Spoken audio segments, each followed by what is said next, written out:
What's up, nerd family? Welcome once again to the Poindexter Lounge. My name is Enosh, aka Enosh Fett, and it is great to have you with me in the lounge today because I didn't do something like release crazy, Spider-Man picks.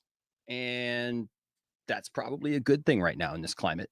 Uh, and yes, no, you know what? You don't have to look outside to see, hey, is it daylight? Wait, hold on. What is Enosh doing on at 12:30 p.m. Eastern time? When the sun's out, like it's usually the opposite, right? It's 12 hours. Like it's usually the night. No, we're here. We're live, and we're glad that you are here live with us. Look, if this is your first time to the lounge, just know that the Poindexter Lounge is a place for nerds. It's a place where you and me and my crew can get together and talk about all the things that we love. Things like TV shows, movies, games, sci-fi, fantasy, comic books, superheroes, toys, and so much more. And if those are things that get you excited, then hey, please hit that subscribe button as well as that notification bell. Become part of the Poindexter Lounge. We want you here. All right. That also being said, we do want to. Oops, I didn't pull this up. Hey, it's morning. It's a different time. But guess what? We want to pay homage to the supporters of the channel. Thank you guys so much for supporting the channel. All the patrons. You guys are awesome. Look at them go there. Look at them go. All those beautiful names. The main Stoker's on there twice because he's just awesome like that. The Glimmering Harpy. He's on there. Thank you for being our latest patron. And then, of course, all the members. Look at the members go. It's a race. It's a race. Lena Deli was up there. H-Park 100 going on there. Hans is up there. Darkside's mother. Oh, look at him. Dude, the cinematics. Oh, my gosh. Gary Lee Fowler and Resident Justice bringing up the rear. And, of course, everyone who gives super chats. Thank you guys for all your support. You guys are friggin' awesome. We appreciate you guys so much. Also, if you want to support the channel, one of the easiest ways to do it, some of you asked, is either the PayPal or the Cash App links. Those are in the description below. Remember, we never ask anyone to give, but if you give, we really appreciate it because it helps out the channel. So thank you. And also, we have our Teespring with all kinds of cool T-shirts and fun stuff down there. You guys can check out. There's a lot of cool designs there, and so we invite you to check that out. And that's just another way that you can support the channel. And so if you see something you like, check it out. All right. And also our newest line, don't forget our newest line, the Grifts and Gatekeepers line. Yes, you too can combat Grifts and Gatekeepers. Tell them we should do a Campia line now, I guess. But thank you guys so much for supporting the channel. You guys are awesome. And of course, if you become a member, or a patron, or you give a super chat, or you give in any way to support the channel, we do giveaways. And so this week we'll be giving away this bad boy right here, Black Suit Superman, McFarlane, Zack Snyder's Justice League. So be looking for that. All right. So we'll be giving that away, and all you got to do is do those things, and you're automatically qualified and entered. All right. So that being said, we got a lot to talk about today. We got some people to talk about it, and so first of all, we're going to bring in guy who's a great guy. Really love this guy and think the world of him.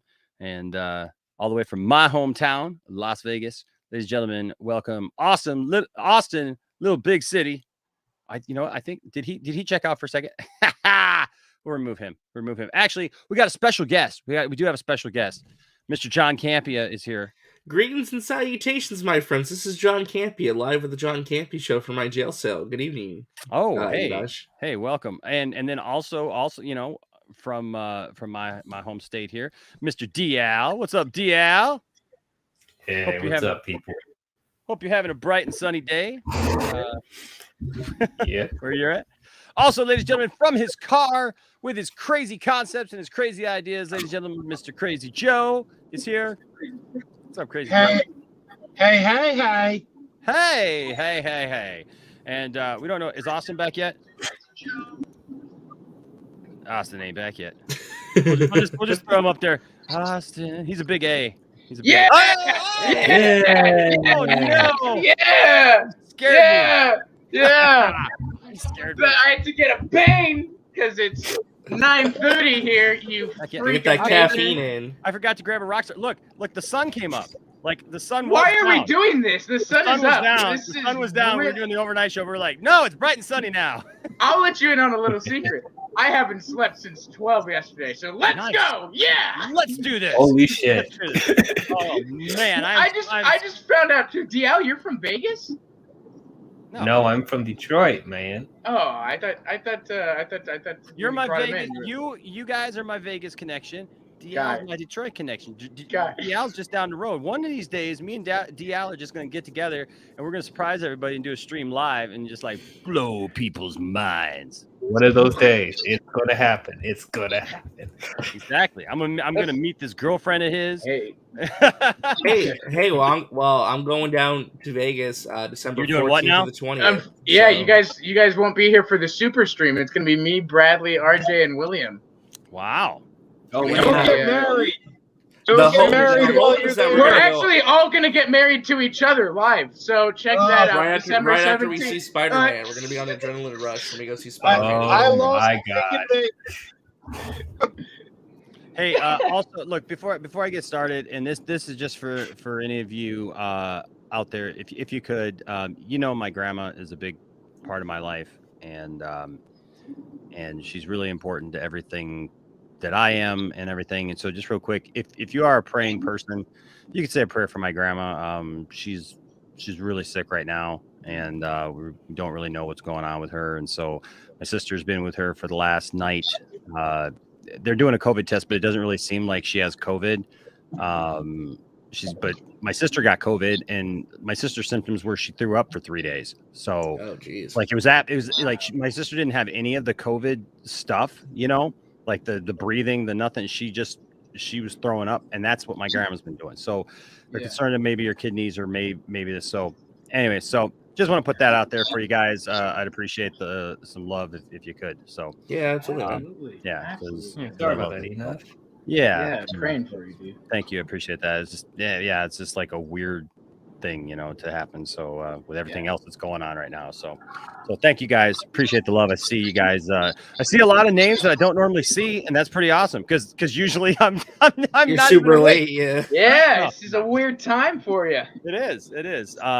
But lots of stuff happened. Okay. This has been probably the craziest couple of Look, the I got last behind 24 hours. There's stories Yeah. I wanted to talk about, but I didn't stream for like one day. I wanted to talk about Wonder Woman 3 was coming out. I wanted to talk about what else happened. There was something else happened this weekend that like I didn't get a chance to talk about. And I was like, I'll do that on like Monday or Tuesday. And then like all of a sudden I wake up, well, before I go to bed last night, the whole world implodes. Yeah, Right. exactly. John All Campia, because of one man. all because of one man. And I don't know. Oh no, he's branded our show. Oh, dang it. The whole show is just going to be like this now. Okay, thanks, John. Oh boy. He's watermarked our show, ladies and gentlemen. We are now property of Me. the John Campia show. Maybe I'll get another 100,000 subscribers now.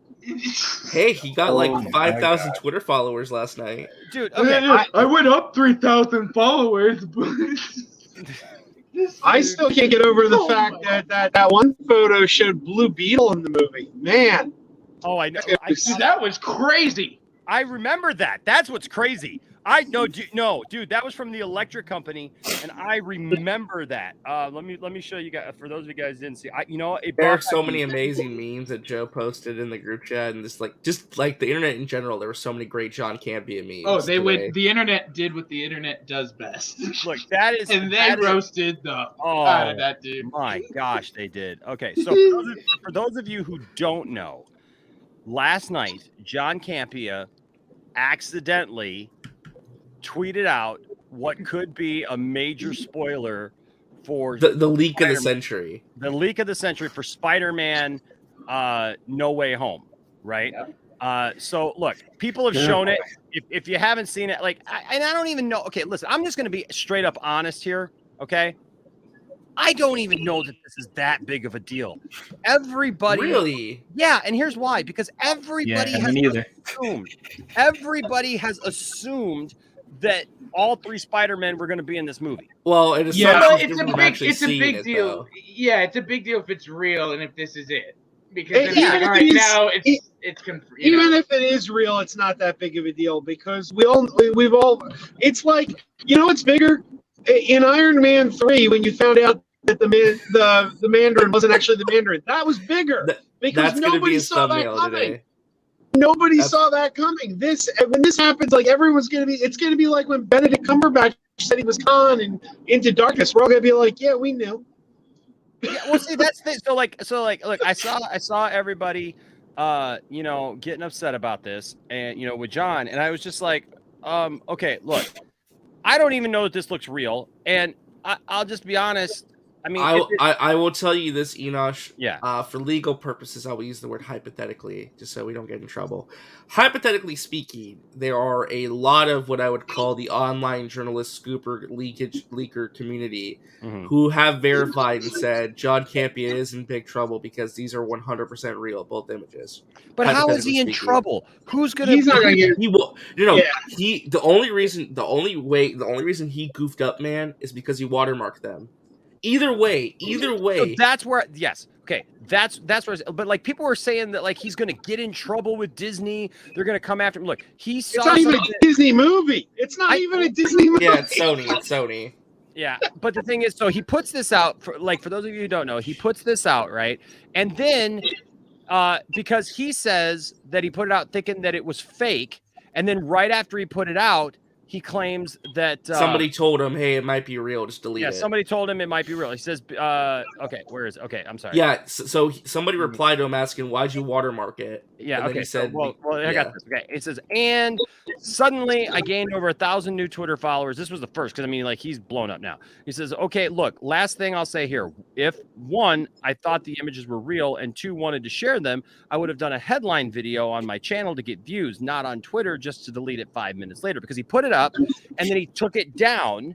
Because somebody apparently told him that they thought it could be real. And so he did the right thing. I mean, like, I feel like this could have happened to any of us, right? We saw a picture online or somebody said us something and we're like, this is fake. Well, he put out a video saying, hey, he put in his companion video, said, I get emails all the time when people claim to be inside sources. This person sent me an email saying I have these pictures. And he said he looked at them and thought that they were photoshopped because of the light source from the faces of the 3 Spider-Men. Sure. So he was going to watermark it and post it, even though it's not his Photoshop. So again, it's kind of plagiarism, John. Well, so that is what where, okay, that's where I have an issue. And we got a lot of people in the chat, so thank you guys so much. If you guys see a super chat, let me know, because I'm trying to monitor like a bunch of different things here at the same time. But I'm trying to keep an eye. So he puts this out, and then he says, I did this, and then somebody asked him, well, why did you watermark it? Because he watermarked the thing. He put his watermark on it, and that's where I'm just like, why, John? Why'd you put your watermark on it? Like it's not your photo to watermark. Okay. Like, just so what? So if somebody shared it, you would know that they were sharing your share. Like, right. That's what I don't understand. He even commented on it and was like, well, I wanted to put my watermark on there because the last thing I shared got 12,000, likes. Yeah, that's what this says. He says, because the last Photoshop one I shared got almost 12,000 retweets, obviously. But who cares? And I love it because this person here, Craig, writer, and he says, but it wasn't your pictures. Like, right. That's the point. How simple, it's simple. Like, if it was his picture, well then yeah, right? Like, okay, so it's your picture, but it's not his picture. So him watermarking it makes absolutely no sense. I mean, not only that, I go a step back too, is like, as a dude who's this professional, like, or quote unquote supposed to be this professional, why are you tweeting out what random sources or people that you talk to are sending you as, looking for like confirmation? Or why would you tweet that out, even if it's a joke or you're trying to be fun? Like, I don't know, like, somebody with that much of a position in leadership. Why not to? I mean, look, my God, look at the attention it's brought to him. He's going to have one heck of a good show today. You know how many viewers are going to watch his show? Yeah, he may have a good show, but he may not have a good December premiere at No Way Home when he's not invited. Are you kidding? Sony's going to love this. This is, you can't buy this guy. He's still going to get invited. Yeah, well, that's the thing. I don't think that this is going to hurt him. See, here's the thing. Look, can I just be honest with you guys? Look, and this is the way we could look. I know there's a lot of people who have a lot of problems with John Campia. I have some problems with John Campia and some of his takes and the way that he approaches things. And sometimes he gets like a hot take on something and And I've seen him be disrespectful to people. I've seen him, play down people and stuff. And I get that. Okay. I understand all of that stuff, but can we just call things the way that they are? Without John Campia, honestly, a lot of us are not here right now doing what we're doing because nobody was doing this before. John, and I'm not saying he's the only one or like whatever, but John Campia has had a huge, I just want to give credit where credit's due, I guess, because John Campia, he was instrumental with AMC Movie News. He was very instrumental with Collider, and Collider basically kind of screwed him over because Collider sucks. And then Collider did their thing and like that blew up. And then look, John went solo and he's built quite a thing. The problem is I think that it's gone to his head a little bit. And now that and now because he's got the clout, he unfortunately he uses that against people, I think sometimes where he acts like his opinion is better than others. Right. And so that's where I get it that John Campia's, I understand the frustration with John Campia, but John Campia inspired a lot of people. And I'm just being honest. John Campia inspired me to start talking about movie news and stuff like this on the internet. Right. And you know what I miss? I honestly miss and watch this channel because this is what I miss. I miss the days of AMC Movie News and Collider when every day there was a show that I looked forward to. Yeah. I don't know if you guys remember, but like, dude, I remember like Tuesdays we had Heroes where they had a panel show about superheroes, man. And they would talk about comics and stuff going on. Then you had Thursdays where you had Jedi Council, where it was all about Star Wars and what was going on with Star Wars. And then every day also they had the big show where they talked about all the like we do, like what's the news of the day that's going on. Right. And so You it was remember like, Buy or Sell? Buy or Sell was the shit. yeah, Man. buy or sell. Like, you know what I mean? Like that was the good days of this.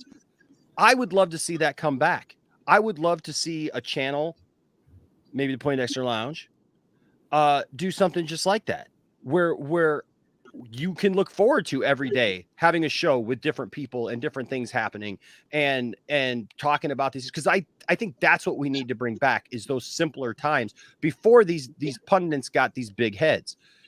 And John, I'm not saying that he's always like this, but he does. And whether or not John Uchia. Thank you for being here. John says, Sony, Marvel, and Disney can sue John Campia. They would have to prove some kind of loss. I don't think that Sony or Disney or Marvel are going to lose anything by him showing these pictures by mistake. And plus they'd have to show like probable cause that like he somehow was trying to hurt their cause. So I mean, I think it's easy to get caught up in it and go, yeah, he's going to get in trouble, and everything. And then there's, that would also require admitting that those pictures are legit. And right now, there are no spoilers. There are no, you could say, oh, he spoiled it, he spoiled it, but he didn't spoil it because we don't know if they're legit. And that means everyone's going to go into the theater not knowing if this is real or not. So it's still not spoiled. But as soon as you come out and say, you did this. I should say, when I went to the theater to see Eternals the other day, those promos that they would show before the trailers happen? You literally had people talking about the possibility of Toby and Andrew being in the movie. Like legit, like they were going to be in it. Like, how are they allowed to talk about that? Like if Camp is going to get in trouble about this little thing, then other outlets should be in trouble talking about that in such a high degree, like it's actually going to happen. So it's like, is this like you said, is this really a spoiler? Is this really something that's like, it's weird. It's weird. I mean, but you got to understand too, we are in a community that's like, we're not, I have a friend, that does not watch any of my YouTube stuff, stays, all that big fan, and is really upset that he found out that all of this stuff is going to, I think that's there's way more of those people than there are of us, of us that just kind of, we're looking at it. It's like, we've known about this for months. It's kind of Hollywood's worst kept secret. Anthony's also correct, though. He will not address the first pick, only the second one. And that's weird. Yeah, I wanted to bring up this comment by Right. Anthony Belcher. He says he's talking about the Spider-Man pictures, but something I didn't even mention is that there's a picture with Charlie Cox, who played Daredevil in the series, in the Daredevil series, and he's sitting there with Happy and Aunt May. In fact, I think like Right, I don't it's even think Happy I Aunt looked at May. that picture again. Like honestly, like it's weird. Like all this Spider-Man, because the Spider-Man stuff just took it over, you know, and so everybody's so concerned about that. But I mean, you know, it's weird that he's not talking about the Spider-Man thing or the Charlie Cox thing, isn't it? Very well. The entire again, no matter what you look at it, he is still at fault in my opinion because okay, if they're fake, why is he putting his watermark on a Photoshop he didn't make? Sure. If it's real, putting a watermark on it is dumb anyway. Because I'd leak that, even if he's not the one who leaked it, he wasn't the one who got it from Sony or whatever. He's claiming ownership of the leak. So I don't understand what compelled him to put his watermark on it. That's the one thing I just don't understand. I think I understand the watermark. Real Jonah Jameson here says, Enosh, I told John Campia he had to bring me a picture of Spider-Man. Like I agree with DL. I look, he is who he is right now, right? I'll say this. I've noticed that has he really even been to many? He went to the Eternals premiere. Did he? Okay. Yes. Most of the time I've seen him lately, he's like coming out of the theater by himself. I watch his show. I watch his show every day. And he has said many, many, many times he hates going to the premieres. He can't stand it. The only time he goes to a premiere is if it's something he's really excited about, because he says it's a pain in the ass having to drive all the way to LA because he lives just far enough that it's a big drive, and he does not like going to premieres. Yeah, I get that. So here, Bridging the Geekdoms podcast. What's up, buddy? Says, dude, Campia stated on his shows a few days back that he stays away from the scoop game because he's been burned too many times. And then he does this. But then he says, you know, but Campia did get me into podcasting stuff. Collider used to be amazing. It's a shame what they did to that channel. Yeah. Well, hey, stay tuned to the Poindexter Lounge because I have a vision for the lounge. I'm just telling you. We'll get into that at some point. But I was going to mention too, Campia also, when the first post-credit scene for Eternals leaked because of the premiere, right?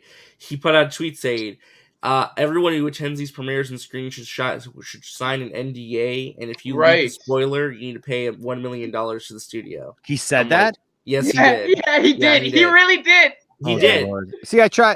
So he put himself in trouble. I try to play devil's trying to advocate help him out, but it ain't. Try to help out my boy John. Like, you know, look. The best thing about John Campia's but show, there's a big difference. Can we just say the best part of John Campia's show is Robert Meyer Burnett?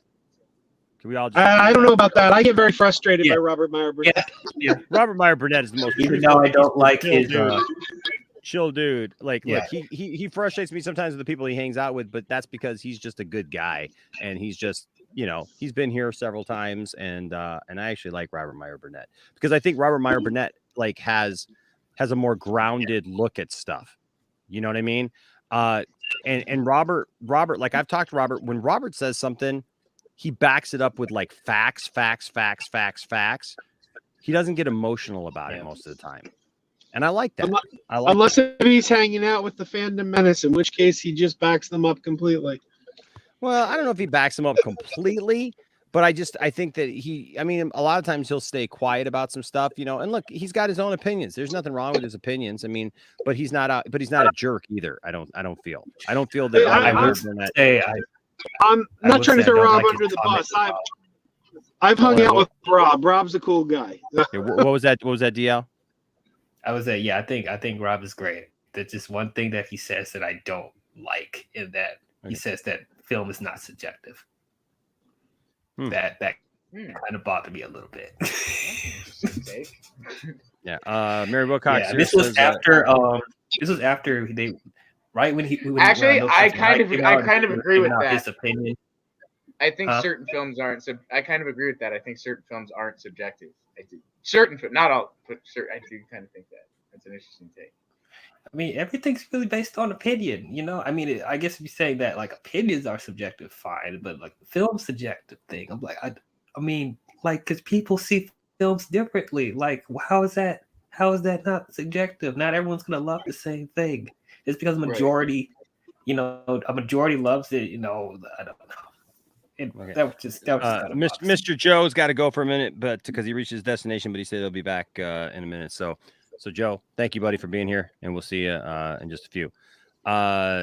John Paul here says, no, we're not saying this, buddy. He says, so y'all really believe John Campia leaks are real? Set picks, y'all got to be smarter than that. Don't let Campia scam y'all for clout. I'm not saying whether they are or not. I'm saying from what I've been told by people I know and trust, these are real. Yeah, I truly believe with my heart of hearts these are real images. You could think otherwise. Wait till the movie comes out and we'll see. But these are as real as it can get, as far as I'm concerned. We did see.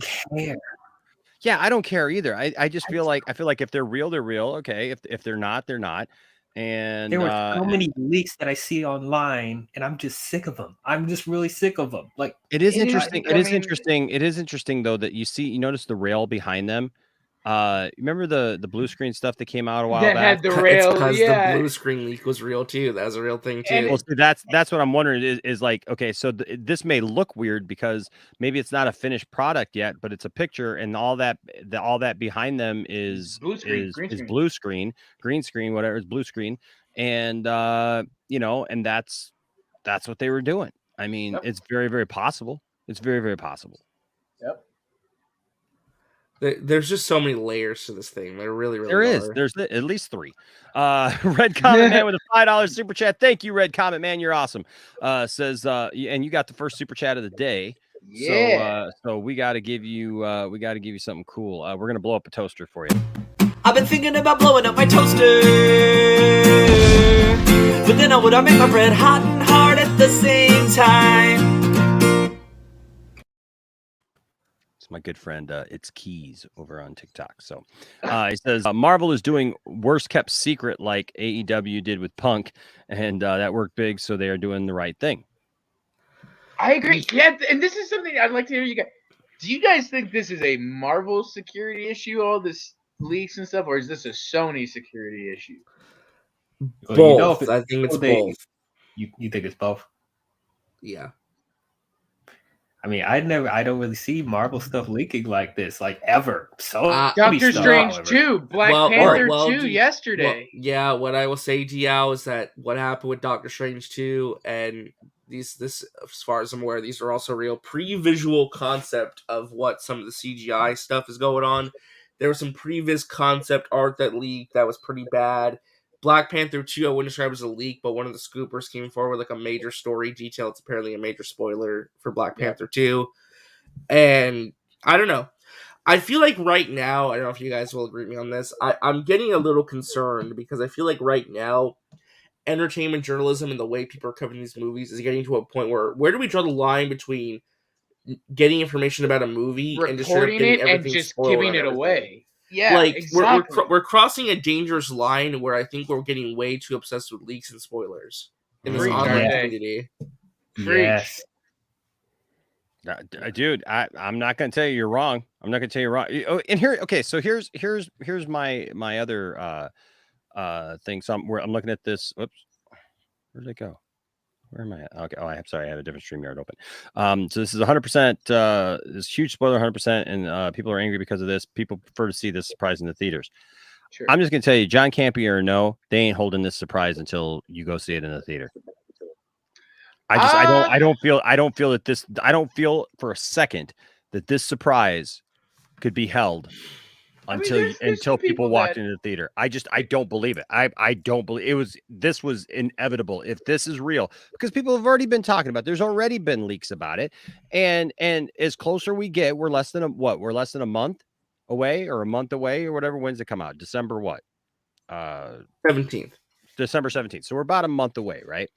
There's no way you can tell me in the next month that this information doesn't come out, like, for sure, if this is true. There's already been huge leaks about it. Well, here's what I would say too. I don't know if you guys will agree with this, but I think if Sony is smart, there was a rumor that apparently the trailer got leaked to not leaked, but it's been uploaded to Regal Cinema servers. The rumor is that it's going to drop next week to coincide the release of Ghostbusters Afterlife. Mm-hmm. If they are smart, and we'll see, because I don't know, because they have the Tom Holland interview today that we'll get to, where he keeps saying they're not in the movie, not in the movie, not in the movie. If they are smart, they will do what the final Ghostbusters Afterlife trailer did, where they tease something. They don't show it completely, but they tease it just enough to where it's a confirmation that something's going to happen with these actors coming back. Mm-hmm. And you lean into that fully for the marketing campaign. You have them attend red carpets. You have them attend interviews. You do character posters. You go full. You lean in on this. No pun intended, Austin. You lean in on this as hard as you can, and you push this to like market your movie to the stratosphere and get everyone invested. Yeah. At this point, I think they start to make more money embracing the leaks versus trying to pretend they don't exist. Yeah. No, you're right. I love North Star here. It says, life is so hard having to drive to a premiere. It's just so rough. It's just too much for me, guys. I can't. Man, if I gotta go to premieres like that all the time, I don't care how long the drive is. I go to them. Can you imagine this being your job? Look, I've been jobless now for a month. And okay, look, can I just say, like, I've been on my computer. I've been like busting my butt for the first time in my life. I don't have a job. This is the first time in my life since I was 16 years old that like I have not had another job lined up. And I've been busting my butt for a month, living off of super chats.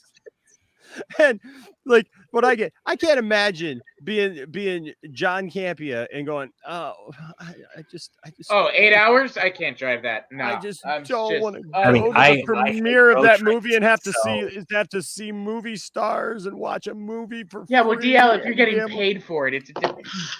That's what I'm saying. Paid for it, sure, but like for that to be your job. And then if you're getting paid for it, then you can go.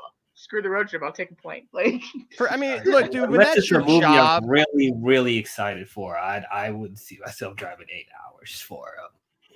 I'm sorry, I don't care what it is. I mean, if it's a movie premiere, Benson's is like over it. He's like, you're all falling into Campia's trap, and he has done this to rejuvenate his channel. I think he got these from Sony. I miss the days of not knowing what will happen in films and enjoying the surprise. So but his channel's doing fine though. What rejuvenation does he really need? I mean, I guess it makes everyone want to watch the show today. But Matt Jarbo's. Can I read that out? Yes, you can read it. You can read it. Matt Jarbo's left and right nipples, aka Law and Order. That's great.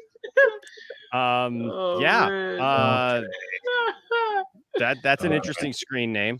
I think I got just a picture for it though. Hold on a second. I got just a picture to hold on if I can get this smaller here. That's what here we go. oh my God. There you go. Oh look, there's another leaked picture. Oh, yeah. We didn't even talk about the biggest crossover in history.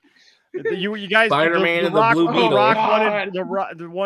Rock wanted a DC Marvel crossover. There it is, right there. The Blue Beetle and Spider-Man coming soon. I don't understand. Look, you know what? I think that they should get the original guy from the TV show too. But yeah, Matt Jarbo's left and right nipples here, aka Law and Order, $5 says not on my watch. Not on my watch. It ain't gonna happen. Let's see here. I just feel like they Peter Rabbit's Defender with a $4.99 super chat. Thank you, Peter Rabbit's Defender. Appreciate you, buddy. Says Andrew Garfield is in deep trouble right now. He's going to be in James Corden November 11th. How the hell that Garfield gonna avoiding this? But I'm so hyped. Oh, you mean like people he's gonna be on the James Corden show and like these leaks are out. How is he gonna deflect and like not give an answer when he gets asked? The same thing that he does every other time that he's on a talk show.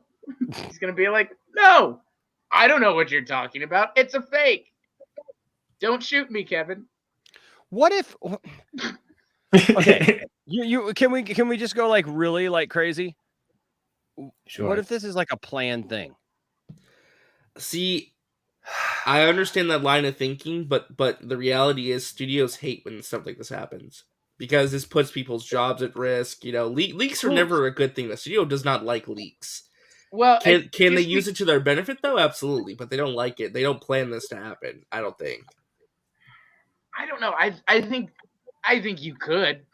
I think you absolutely could. I think Feige, if anybody was gonna do it, I mean, seriously. I mean, the dude. I think I really think he already thought out the whole WandaVision thing. Right?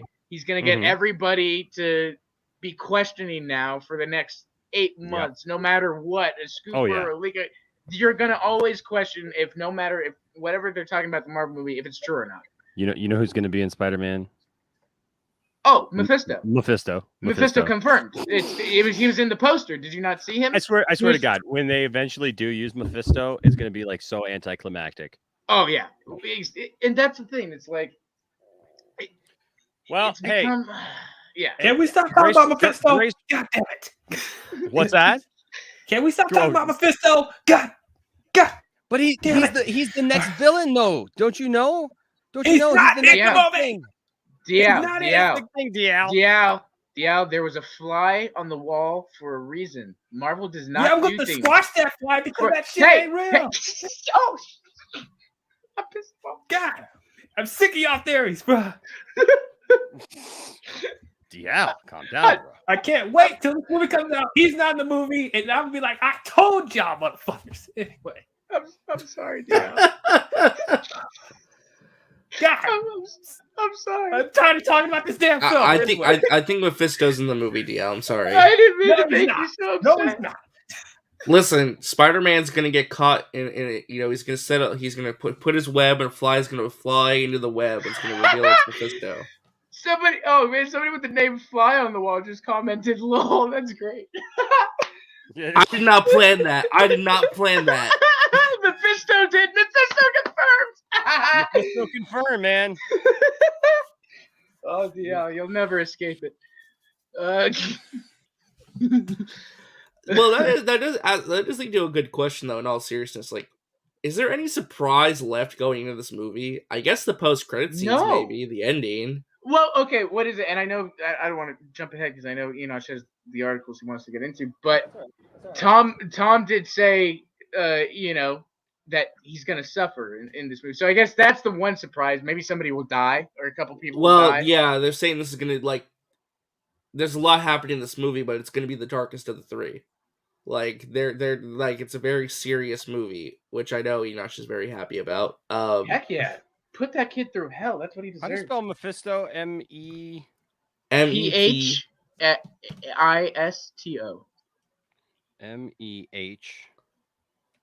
MEPH. Mephisto. Dang it! Now you messed me up. Darn it all.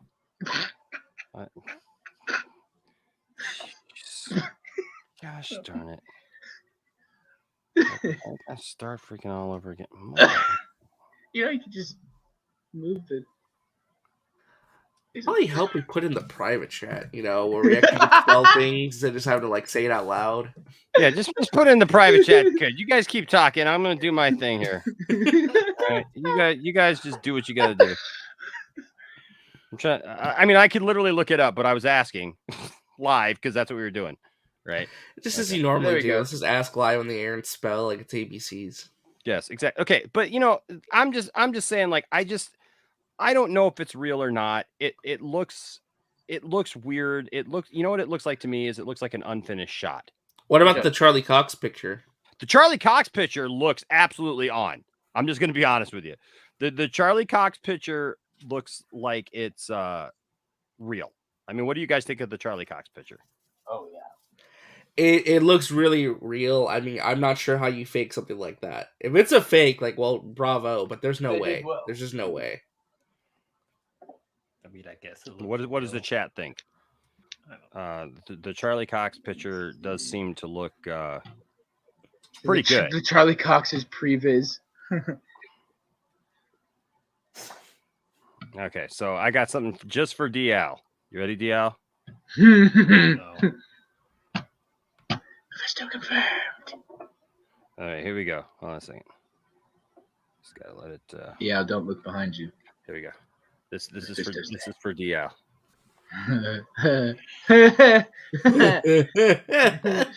Mephisto confirmed. Yeah, Mephisto. It's Mephisto. Confirmed. So I want to update everybody. You're There's apparently a scoop from Grace Randolph. She put out a video today saying that the Yes. reason that there is not a second Spider-Man No Way Home trailer is reportedly due to the fact that the VFX team is worried that they may not even finish the movie on time for release. So they can't even think about editing a trailer and finishing a trailer right now. Apparently the VFX team is overworking themselves to the point they can't even do a trailer right now. That is what Grace Randolph has reported. what? Apparently, the VFX team is like working 7 days a week. He just said it 5 times in a row, dude. How many more times do you want him to say it? No. I didn't need to re-say it. I heard what you were saying. You need me to say it? You need me to say it? The effects team is overworking themselves. Here's what's happening, guys. I think the effects team has been overworked and has been. We got actual video. We got actual video of the effects team trying to put things together right now. Where? When? Who? Stupid! You're so stupid! Another guy got really pissed off. Now you want to get nuts? Come on, let's get nuts. And I did want to bring. You got a free member chat that you can't see. Do I got a free member chat? Okay, okay. Look, Mephisto is here. Says I will be in the movie. No, you won't. Mephisto confirms himself he's in the movie. Hey, if Mephisto himself is here, man, confirming, that it's that it is. I mean, what are you gonna do, man? How do you argue with that? You can't deny that, and I know it's upsetting to you, but you have to just accept it. It makes no sense because other people said the second trailer is already locked and loaded. Like there's there's literally isn't Regal employees posting stuff about I have the trailer uploaded here.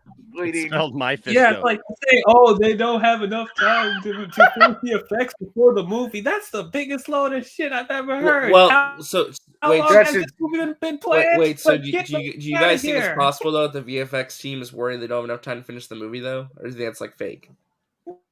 No, why is that an issue? Unless they did massive reshoots at the last second, like there's no way that's an issue. They planned this movie for I don't know how long. I'd be really surprised if that doesn't make any sense to me.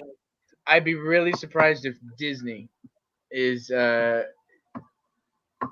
behind on a movie that they may not make the release date.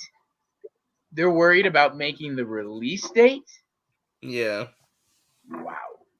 So here we got Peter Rabbit's Defender with a member for 6 months chat. Thank you for pointing that out. I appreciate that. I forgot to bring this up.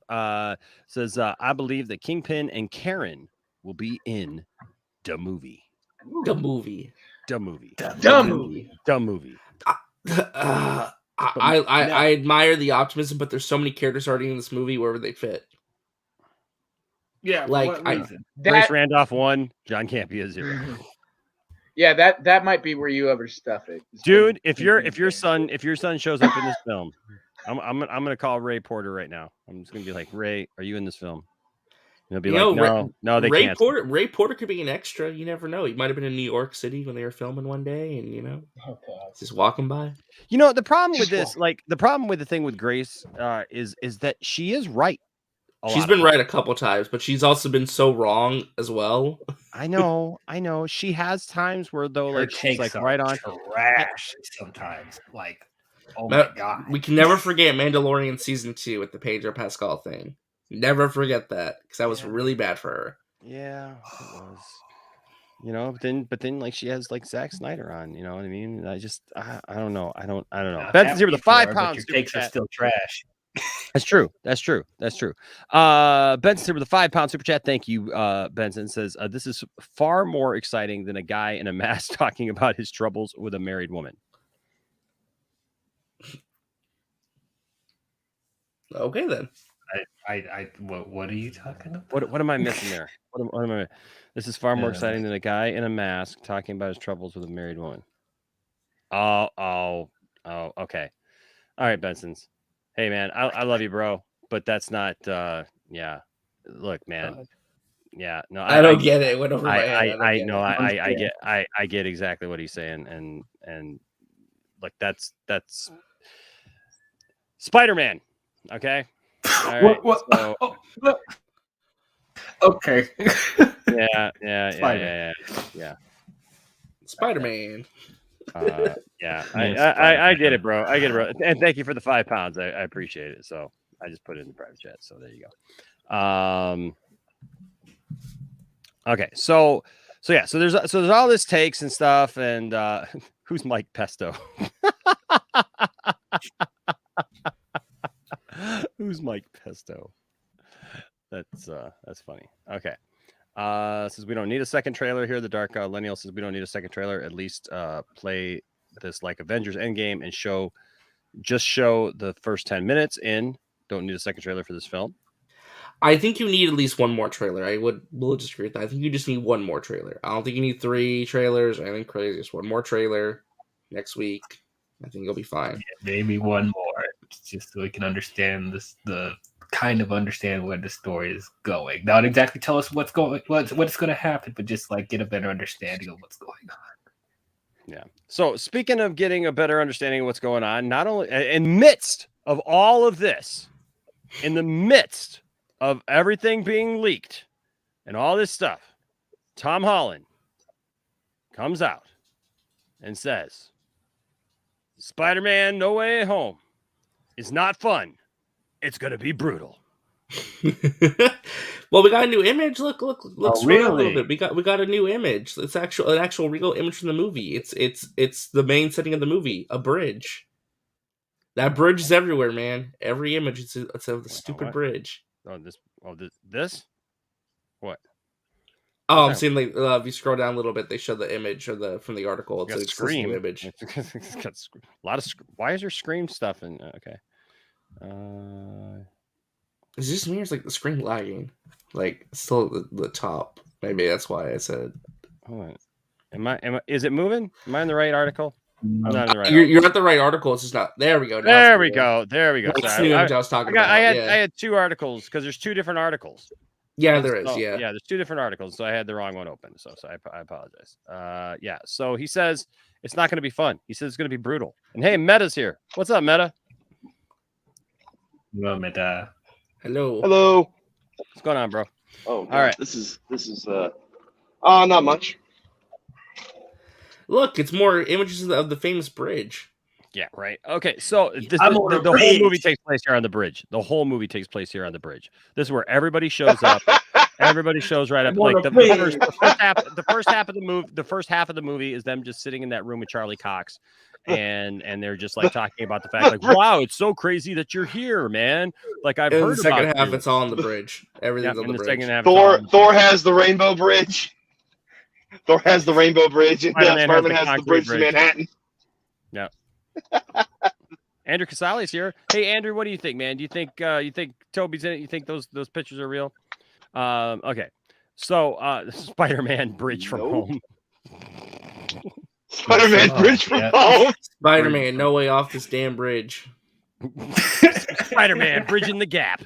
That's why it's no fun because the whole thing's just on a bridge. And Spider-Man's bridge is falling down, falling down, falling down. Spider-Man's bridge is falling down with all of the old villains. Okay, so Tom Holland comes out in the midst of all this, and this just came out. Spider-Man No Way Home is not fun. It's going to be brutal. Exclusivo. Tom Holland tells Total Film. Yes, he tells Total Film that No Way Home is dark, sad, and the best Spider-Man film we've ever made. It's even sadder than Tobey Maguire doing that emo dance and looking at his suit in the trash and being very, very upset. You guys remember that? Like I was really sad when that happened, actually. I mean, and Toby cried a lot. He cried a lot. Oh, wino boy. So they're hell bent. They're hell bent. He only cried 3 times in the movie. Chill the fuck out. Lies. He cried in every damn movie over nothing. He didn't cry over nothing. Cuts his hand opening a can of soup. Cries. He cried over Mary Jane, and he didn't. Who didn't deserve that? Yeah, well, like I feel like a lot of stuff in the Tobey Maguire Spider-Man like could have been cleared up like with a conversation. I love Yes. it. Don't get me wrong. Don't get me wrong. I really love look, out of all the Spider-Man, I'll be honest, Tobey's probably my favorite, and I love that series. Except for Spider-Man 3, there's just parts of Spider-Man 3 that I just I can't even right. All right, I Spider-Man would like 3 to is have a a good word movie. with you. But I will say It's this. not. I will say this. Hold on. I will say this. A lot of the stuff that happens in those movies is literally just like a conversation. Right? If these are your friends and that's your girlfriend, Like and if this is your Toby were best friend, busy, if you know what I mean? Like, you're just like, hey guys, listen, here's the thing. I could sit and just not tell you guys I'm Spider-Man, and I could sit on this whole thing, and you want to kill me, and you're my best friend, and you need to know what your dad was all about. And hey, man, I know what your dad was about, and we've got pictures of him and all this stuff. And hey, Mary Jane, I really love you, and I want to come to your show and stuff, but I'm Spider-Man, so I got to fight crime, and I love you, and I want to be with you. Hey, let's figure this out and make it work. Instead, it's like 3 movies of just being like really hyper emotional and staring off into the nothingness and letting people just get more and more ticked off at you because you keep disappointing them. Am I wrong? And having those internal monologues. MJ needs to shut up. First of all, she's ungrateful. Like, she needs to. Who's ungrateful? Mary Jane. Kirsten Dunst. Yeah, she needs to shut up.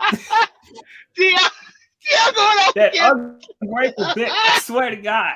Yo! Whoa! I want to go to your play, but I have a life. I have a job. Bruh, like, I have responsibilities. I will come to your play when I can, but stuff happens. Wait, DL. You're a real friend, MJ. You understand that. DL, you sound like me and how I was so upset about Amber from Invincible. That's how you sound right now, and I'm loving it. Spider-Man stuck on a bridge. Oh yeah, they both. You couldn't see my play, Peter? Why? I was stuck on a damn bridge. Right. Super Cam 1721 with a $4.99 super chat. Thank you, buddy. Appreciate you, man. Says my sources say Mephisto is really Mr. Ditchovich in disguise. Rent. Give me rent. I hope he's in this movie. I want Bonesaw to be in the movie. I want them to recreate Macho Man. Why did you say that?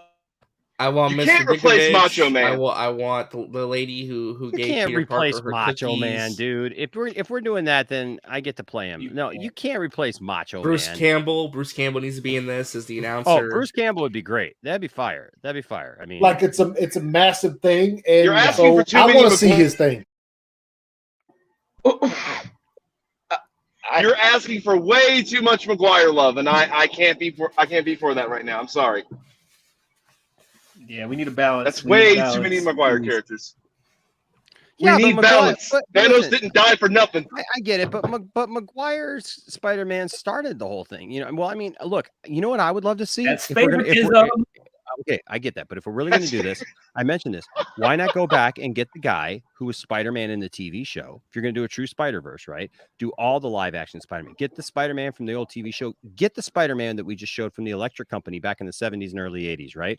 Like, you can't get that dude, but you know what I'm saying? Get the Japanese one. Get the Japanese Spider-Man. Like literally go all out and not just, but, and I don't know if they can even do that with, rights and all that stuff, but the Japanese one's supposed to be in Spider-Verse are 2, really from what I old heard. at this point. John says, breaking news, Cameron Pasha sent the photos to John Campia. He willed them into existence. What do you guys think about the idea that's been out there that Maguire could be the real villain of the film?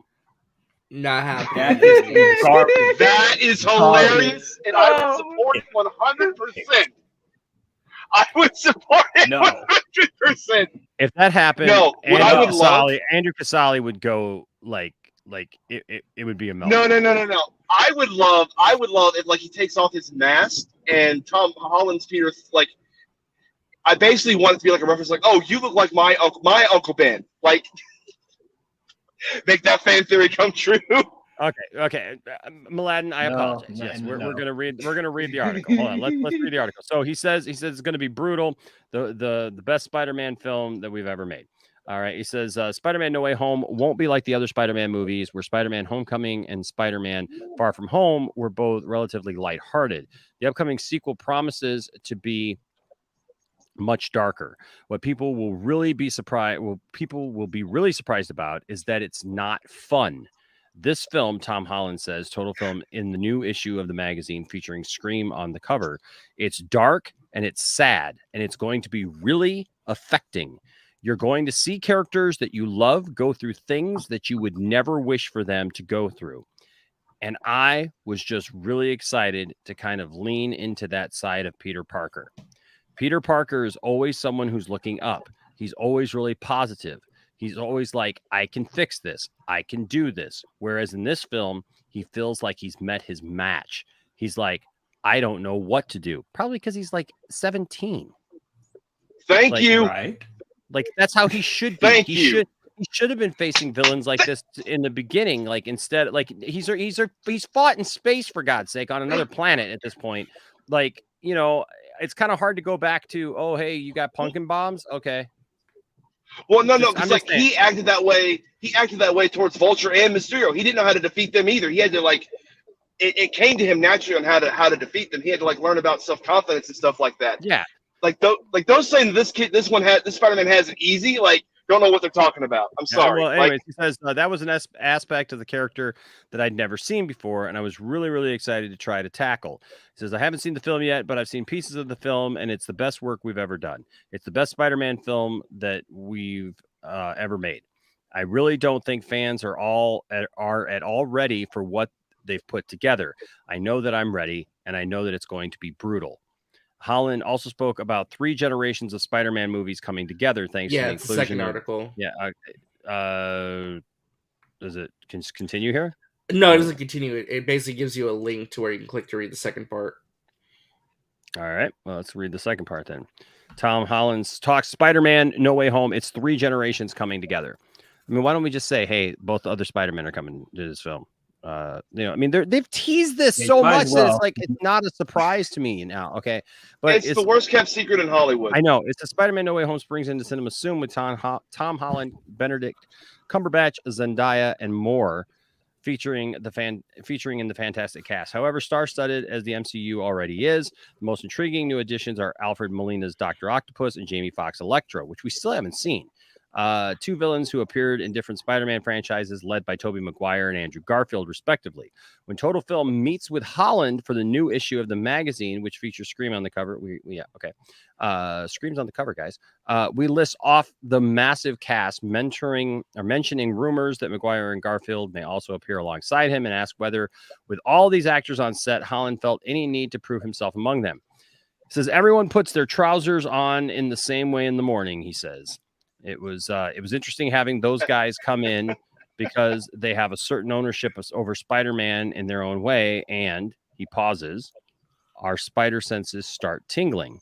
I'm talking about Alfred and Jamie and those guys. To see Alfred come in and have to adapt and change the way that the films are made, but also change director and also the fact that I'm now Spider-Man.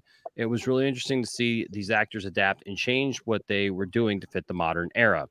Was that a slip of the tongue? Holland clarifies. People don't believe me when I say that Maguire and Garfield are not coming back, but people are going to have to believe me at some point, he laughs. It means a lot to me. The first time you see Doc and the rest of the characters that come back, it's so exciting, and it's such a huge moment in cinematic history. It's 3 generations coming together. When those Spider-Man villains appear, it will indeed be a huge moment in cinematic history. The Spider-Verse is coming to the big screen in live-action form, and we couldn't be more excited. That's only the tip of the iceberg. I love how he paused when he said, what I meant to say is the villains. I didn't actually mean the Spider-Man. I just mean the villains. You notice that? Yeah, I did notice that. So, he had to and then he says at some point that he's going to have to do it. Now, let's see here. I'm thinking, hold on, should we take a look at what Camper's doing? He's live right now. You can go back a little bit to the start of the segment, but he's breaking down what happened last night, and he's he's trying to debunk conspiracy theories. He's trying to do some damage control. It's okay. Fascinating. Let's take a little look here. Whoop. So were they true or not? So what do you guys believe Holland at all? No. Here's what I'll say. Oh, no, I believe that is the darkness of the trilogy. Yeah, about that. Yeah. But do you believe at all that they're not in the film? No. I Not at actually would this be quite point. surprised if they weren't. He keeps saying they're not, but I feel like he's just, Yeah, I mean, Can I just say that him saying this film isn't going to be fun, I don't need to hear that. I need this film to be fun because the last film I went to wasn't fun at all, and I need something to like palate cleanse myself, like for the love of God. Oh. Okay. I mean, like I said, I don't really Where did the care images if come they're from? How did they movies. get posted? He's talking about. He's breaking it down. Believe me, a studio. Can we go back just a little bit? Just because I want to see the start of the segment. And 'Cause while he went to the Campia classroom to try it. Okay, because he was just now getting to like what happened. The Campia okay. classroom. I think we went too far. 3 and a lot of people who were fans of Deadpool started to panic. Is he going to leak Well, Deadpool that 3 cryptic stuff res- now? That clear. So number one, he's going wearing to the be rated R. I don't think drink the Kool-Aid. DiCaprio is one of those acts. Then I deleted them. I'll talk about this. There we go. I don't know if some of you knew this or not, but last night, apparently some images that present themselves as being from Spider-Man No Way Home made their way online. Who knows where they came from. He is wearing the hoodie. That's funny. But made their way online. And yes, truth is, I'm the one who initially posted them. I only posted them for like 5 minutes and then I deleted them. I'll talk about that in a second. But they did make their way online. Now, before we talk about what actually His happened, pinned comment is that you should. They did make their way online. Conspiracy theories that I've been seeing a lot of people writing. Okay, so let me address a couple of conspiracy theories here before we get into it. Okay, so here are the Spidey conspiracy theories. First theory, I see a bunch of people doing it. John made the images himself. Nobody thought that. And posted them to fool people. All right. I've seen a bunch of people saying that I'm the one who made these photoshops of Spider-Man No Way Home and blah, blah, blah. And I can definitively tell you I've got some Photoshop skills, but they're not that good. And no, I did not make the images myself. Okay. So I've had a number of people saying, oh, John made the images. John made the images. And I didn't make the images. Just so you know, I did not make the images. So that's conspiracy theory number one. Conspiracy theory number two, someone else put John's watermark on the images to frame him. I've seen some people, I think trying to be defensive of me, which thank you very much. I appreciate it. But I've seen a bunch of people suggesting online that, oh, well, obviously somebody else put John's watermark on those images. No. I am the one who put the watermark on the images. Just so you know, I am, in fact, the one who put the watermark on the images. And we'll talk about why in a second. But why? But that was me. Yeah, that wasn't why, anybody John? else. Why? That was me. Okay, so put that conspiracy theory away. Conspiracy theory number three, and I am shocked how many people are saying this. John is in, and I've seen this word used a lot. I don't even know how to spell it. Cahoots. Two O's? John is in cahoots with Sony and or Disney, and this is all a PR stunt. I've seen a lot of people writing this. Oh my God. That John didn't leak anything. This is all a big work. This is all a setup. This is a big PR stunt.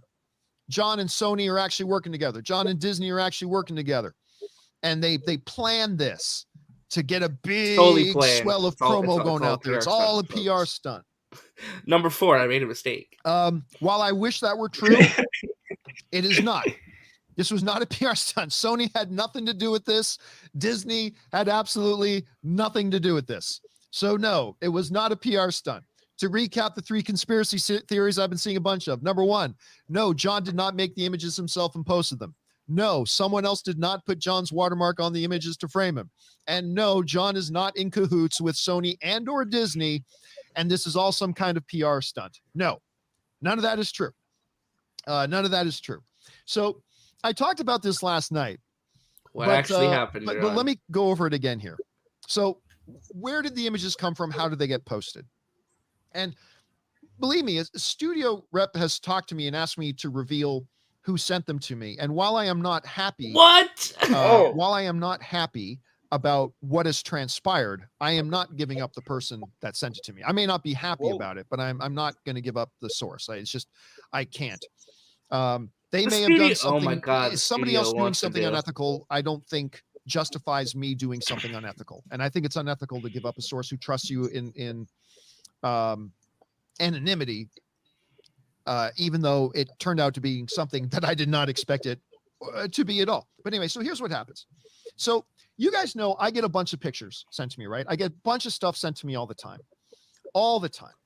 So last night, as I'm wrapping up working on something and I'm getting ready to rush off and go have dinner, last night I get an email from somebody again sending me pictures. It says, "Oh, this is from Spider-Man No Way Home," and they're never real. And I've posted a bunch of these things online, right? Like you guys will remember who follow me on Twitter that in August I posted this one, clearly Photoshop, right? Clearly Photoshop. But I posted this one, and this one got like 12,000 retweets. 12,000 retweets of this, even though it was clearly a Photoshop thing. So somebody sends me these images, and I look at them. Now, I'm not going to show the pictures here. Why right? not, John? Why not? Here. But somebody sends it to me, and I look at the picture with 3 Spider-Men in it, and I say, well, this is clearly Photoshop. Because the big mistake a lot of people make when they do Photoshop stuff, everybody can cut and paste. But one of the things people who aren't really, really good at Photoshop often make a mistake of doing is getting the lighting right. And in this one picture, you see Toby and you see Andrew and Tom, where the light source is clearly hitting the left side of their face. But then you see Toby and the light source is hitting the right side of his face. And I can't believe I'm about to say this. I never thought I would say this in my entire online career. Hey, Nana, what's up? But look closely at Tobey Maguire's dick. I never thought I would say that ever in my life. But here we are. If you go and look at the picture, look closely at Tobey Maguire's balls. What? The light is clearly coming from the opposite side that the light is hitting Tom and Andrew. So I look at this, I'm like, okay, this is fake, but it looks amazing. It's fake, but it looks amazing. Just like this one did. It's fake, but it looks amazing. I'm dying. So I decide, you know what I'm going to do? Since the person who sent it to me said, don't mention it was me. Don't give my identity away. I'm like, all right. So I pop it up on my Twitter. Look at his balls. Because if, like this one, it gets like 12,000 retweets, I want to get credit for the one sharing. Look at Tobey Maguire's balls. Look at them balls. And I put it up. And then I let a few minutes pass, and I put another one of them up. By the way, there were more pictures. There's more pictures. There were more than the 2 I put up. There were indeed. Oh, really? Let's examine their balls and those ones too. I want to say 4. John, why didn't you post the other 2? And I was going to post the other pictures as well. I was going to wait get that now. Oh my God! And then we're going to wait another 5 minutes and post the other picture. But anyway, so I posted. Did you hear that? Oh yeah, I was on my phone. I had to go use the restroom. Get this I'm like, somebody. I won't say who. What? Saying that these pictures probably real. Oh shoot! This I'm video like, recorded it's real. And like, look, I don't know 100% for sure, but I feel pretty comfortable saying that these are most likely real.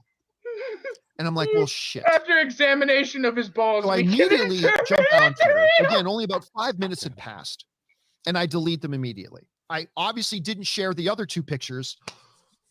And the other 2 pictures were the more juicy one. That's all I'm going to tell you is that the other 2 pictures were the more juicy ones. Brian Heard, look at his balls. That there's a strong possibility that they're real, I am definitely not going to be posting those. So I immediately delete it. So you notice, and when I delete it, you notice what he's saying. Almost nobody had seen it, right? They had like real, 100 so likes on it. He's Now, not I would talking get about like the other 1,000, 2,000 likes on a tweet. There was like 100 likes on it. Almost nobody had seen it. So I delete it and I forget about it. So I rush out of my office, go grab dinner, watch some football. And then before I know it, I turn on my computer and the whole thing had gone completely viral. Completely viral. Well, yeah. You just posted pictures from Spider-Man. Something you should know about Imagine that. I hate leaks. Oh God. I mean, Yeah, I damn don't it. mind spoilers myself for me, but I know there are a lot of people who are very sensitive to spoilers, and I hate spreading spoilers. As a matter of fact, I put on Twitter just a couple of weeks ago, I said, look, when everybody was spoiling out the ending of Eternals, I got on Twitter and said, I think if you get invited to an advanced screening of something, you should sign a non-disclosure agreement with a minimum $1 million fine. That if you sign that Are you gonna pay that $1 non-disclosure million agreement, fine now, John? you should get fined $1 million if you then come out of that movie having signed a non-disclosure and then Time to tell pay up, everybody what's brother. in the movie. Like, I hate spoilers. Time to pay Hate them. the Even though piper. they don't affect me too much, I hate people spreading spoilers to ruin the enjoyment for other people. I hate that. I would never intentionally do that. And I'll tell you what else. I was Is talking he to crying? one of the studio He reps looks today. nervous and upset. I'll Yeah. say a studio that has the letter S in it. Hey guys, I gotta go And back to work, but I popped on to They say were hey real quick. basically said to me, Yeah, like, nice to see you, Brian. I'll see you guys I later. assume you thought these things were I fake get off early today, so I'll because probably do you put something your tonight. watermark on it. Take I it don't easy, guys. expect that you would try to steal the Mona Lisa and then leave your business card behind for the cops to follow you. I'm like, yes, if I thought they were real and I was going to share them online, I would absolutely not put my watermark on it so everybody knew the leak came from me. Because look, here's the thing. Dummy. What a dummy. The one thing I need to protect more than anything else, besides my relationship with my viewers, besides that, is my relationship with the studios. Now, look, giving negative reviews and bashing on movies is fair game. Everybody knows that. The studios understand that. Me even criticizing Bob Chapek as the CEO of Disney, that's fair game. He's the CEO of Disney. If he does stupid things, I'm going to criticize him. And I have. Some people accuse me of being too harsh on him. But that's fair game. What is not fair game is leaks like this. That's not fair game. And leaks like this can damage your relationship with studios. And I would never do anything. You guys know I have a very good relationship with studios. I would never do anything to risk my relationship with the studios, especially not for some cheap Twitter post. Especially not for some cheap Twitter post. I get 4 million views a month of my videos. I don't need some cheap little Twitter post. So I would definitely not do anything intentional like that. And I certainly wouldn't try to intentionally try to spoil something for fellow fans and all that kind of stuff. Now, I get why other people screen capped the post, even though I deleted it. I understand why other people screen capped it and started sharing it around everywhere. I get it. I don't point fingers or blame anybody else for that. And the reality is, if these pictures end up being real, and I don't know that they are, to be honest, but if these pictures do end up being real, and let's say Tobey Maguire and Andrew Garfield are in the movie, and they don't show Tobey Maguire and Andrew Garfield in a trailer soon, I'm going to feel terrible about this. I'm going to feel terrible about this. I mean, absolutely. I mean, I wish that any one of these three things were true. I wish any one of these three things were true, that I just made the images myself, that somebody else just slapped a watermark on it, or that I was actually in cahoots with Sony and Disney. It's not true.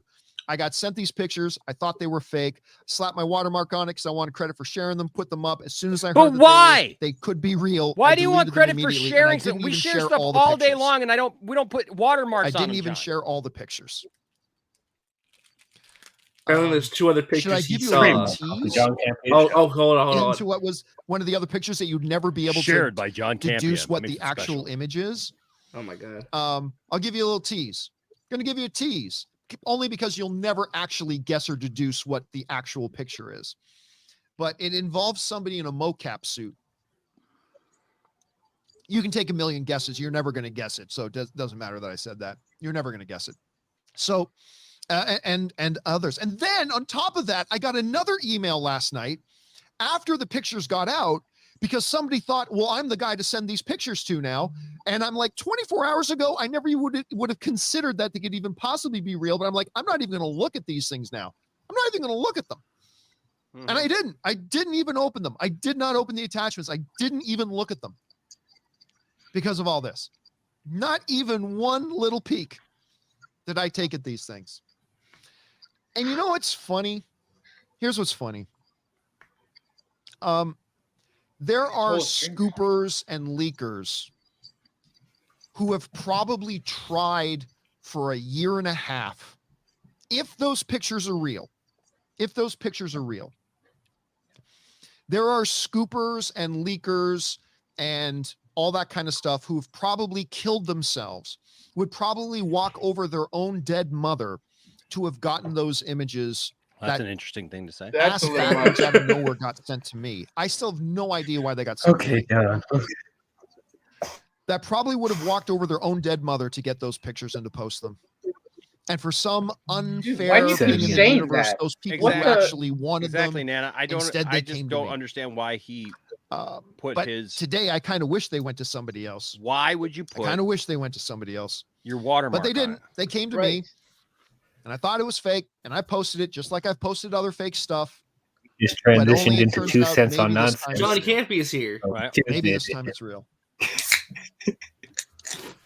And Bro. so, yeah. Bro, Now look, I'm no dumb. matter what I say here, Oh god. and I get this, no matter what I say here, no matter that I logically explain, look, Nana. I had nothing to gain from putting up leaked posts. Is this live? Or This is leaked live, images. yes. All I have, like real leaked images. I have nothing to gain.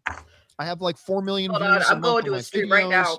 I already have a strong Twitter following. It's a popsicle, Darth. All that's going to happen to Darkseid's me mother. if I knowingly post real spoiler images from the movie, all that's going to happen to me is I'm going to damage my relationship with the studios. Yep. And I'm going to inadvertently hurt the feelings of people who really want to go into a movie like this as clean as possible. I have no upside. There's no upside for me. So, but it take a doesn't good matter. look at this popsicle. There are going to be some people who think I intentionally posted, even though, again, 90% of websites and strawberry bloggers out flavor? there would have fallen It over is backwards to strawberry try to post these. But there are going to be Cool. people out there who Saggy just will not Melons in the believe that chat I says, didn't "Why are you posting intentionally stuff if we don't confirm post the a source?" real behind-the-scenes spoiler picture. And there's nothing I can say to change anybody's minds. And quite frankly, I don't care. I don't care. I do care if it turns out I spoiled something for some people. I'm going to feel terrible about that. Going to feel terrible. It wasn't on purpose. It wasn't intentional. It wasn't my objective. But if it turns out that regardless of it was just a mistake, if I ended up spoiling something for some people, and again, I have a feeling if those pictures are real, I got a feeling it's going to be stuff that's shown in the next trailer anyway, but we'll see. You better hope so. I'm going to feel bad about that. Yeah, you hope. And you better hope I was that talking it's the to case. a studio rep today saying, look, and they would not confirm. By the way, I was talking to a studio rep and they would not confirm that the pictures are real. Then If why the would they studio- want to know who I gave it to asked- you? Exactly. But The they studio wouldn't rep's confirm that the contacting pictures were you. real. So I I'm still just have to just saying. go on an assumption. But I told them, I said, look, if those pictures are real, and I know you're not confirming they are, but if those pictures are real, I just want you to know I am going to feel really bad. But it was not my intention. And they're like, yeah, no, we know you would never do something like this. You would never do something like this intentionally. We know that, Don't but worry, it happened. John. So we got to figure this out. Who sent it to you? I'm not going to tell you who sent it to me. I can't do that. Why? I just can't do that. So Because you have to yeah, protect your can't do that? sources. that's the If you story sell out your sources, behind you're done. how You somebody can't who sell out your wasn't source. even to looking let me try this again. That's the story behind how somebody who wasn't even looking to get big Spider-Man No Way Home behind the scenes images, when there are thousands of other scoopers and leakers who are desperately trying to get their hands on those pictures, couldn't get them, but they ended up in my stupid hands, believed they were fake, posted them up, and then the world got set on fire. And the world got set on fire. You know what's funny too? I was talking to Christian Harloff earlier today, Uh-oh, that's your first problem. and you know, Was he mad that asking he me some didn't get to stuff, go and I see said, you know Star what the Wars funny something? thing here is, Yeah, no, you didn't people get- like me are you going didn't to get try go really, to really Star hard to Wars do what they Land when you can to Yeah. grow their Probably still channels hasn't and, been there, you know, 'cause they do haven't whatever paid they him. can. And all the things they actually try to do often don't work. Like 95 things out of the things I try don't work. You Mhm. know, you try and try and try. By trying a lot of things, you fail a lot of things. So try to do these things. And then I end up accidentally posting up something that turned out is maybe real. And I added 4,000 new Twitter followers overnight and a bunch of new subscribers to my channel overnight. But there's And no like, upside. for something I didn't even intend to do. The world is a strange upside. place. Anyway, guys, that's the actual story about how those pictures got out there. And I haven't blown up the internet like that since I was the first guy to tell you that Ben Affleck wasn't going to be Batman anymore in the new Batman movie years and years and years ago. This is the first time, like Newsweek. Shut up, John. Even ran a story of it. God. He did technically Fucking break that Canadian story, nobody. though.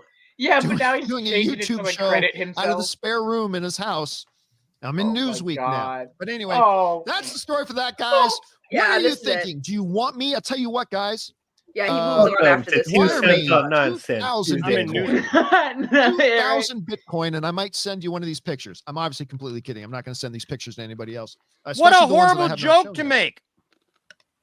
I'm just going to hold on to those Yeah, that was bad. and not show them. Anyway, Send me 2,000 Bitcoin. that's and the I'll- story of it. That's how somebody who wasn't even looking for these pictures ended up with real pictures when he thought he even thought they weren't. So there's that. You take it as you will. You feel about it however you will. But I wanted to address it today, and there it is. And maybe it'll give you a little bit of insight about how this whole really weird world of this works. He still didn't Uh, answer with the all this kind of biggest stuff. question I want to Again, know. you wouldn't believe half the shit I get Why sent. did you watermark You would not it? believe Why do you half think the that was a shit I good get sent. idea? All right. Yeah, Anyway, He guys, said it was He did because that. he wanted with credit that if he down and shared out the of the images, way, but that's not his let's now move Photoshop. into, as we're getting close to our Okay, this number is it. 2 He's done talking here about on the it. show. We still Yeah, got he's done. one Yeah. big main Yeah, that topic I here was. to You talk guys are about here behind. today. I We're went gonna talk over about there. Star He's Wars and Rogue talking One. about Raycon. But as we roll into that, I want to take a He does second his- though and shout Yeah. out the This is it. other entity here that today's show is brought to you by, Yeah, and that is the Raycon. folks over at Ray.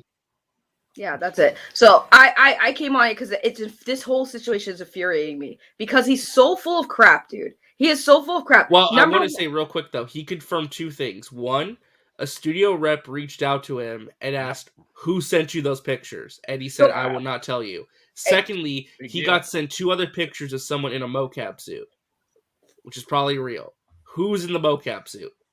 So Who this is is it? this is my biggest thing that everybody's talking about this. Here's the biggest thing to tell you guys how dumb he is. He said yesterday, because he touched bases on this yesterday in a video that we covered over on the $3 Theater. We watched it.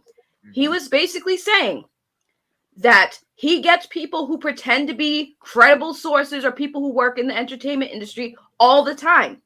Okay, cool.